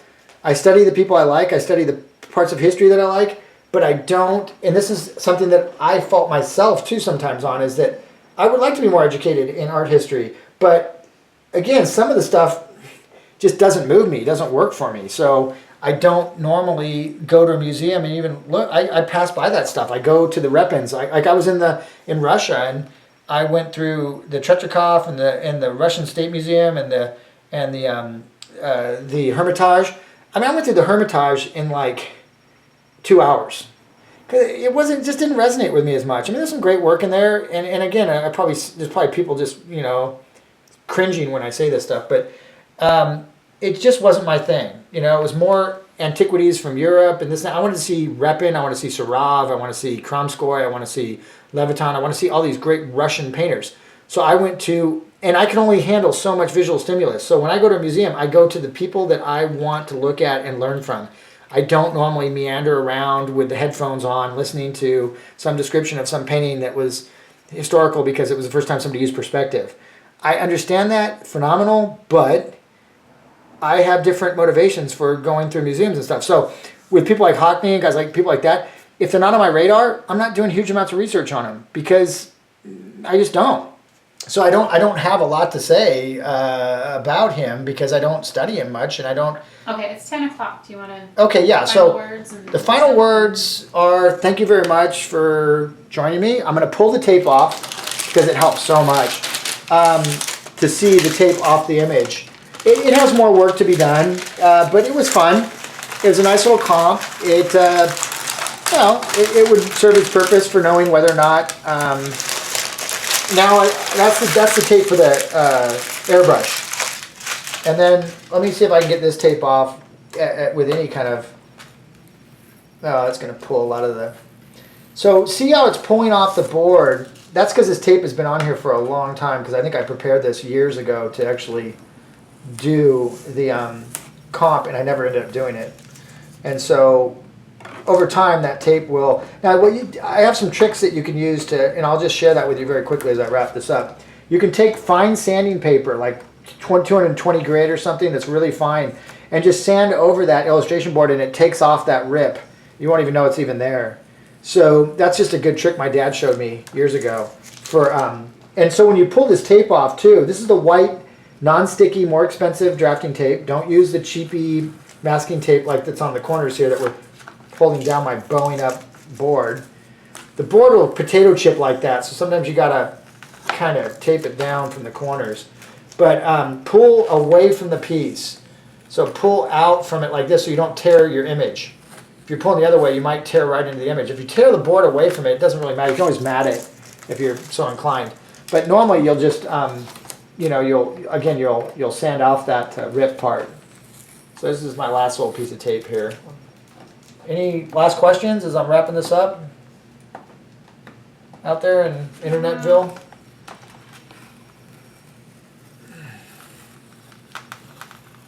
Okay. So that's the image.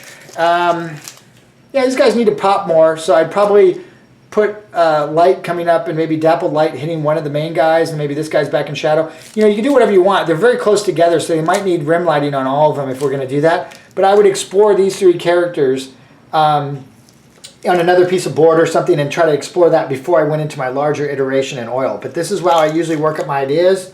I hope you enjoyed it. And we'll be back in 2 weeks for some other, I don't know what we're doing yet, so I'll be thinking about that. It might be me, it might be Eric, it might be my dad, we don't know. So, but we will be back in 2 weeks, so tune in then, and in the meantime, hopefully we'll see you on the program. Take care.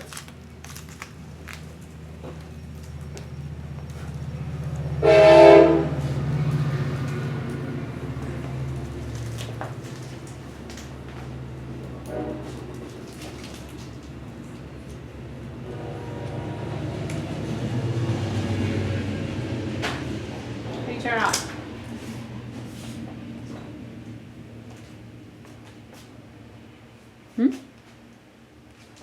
Any idea?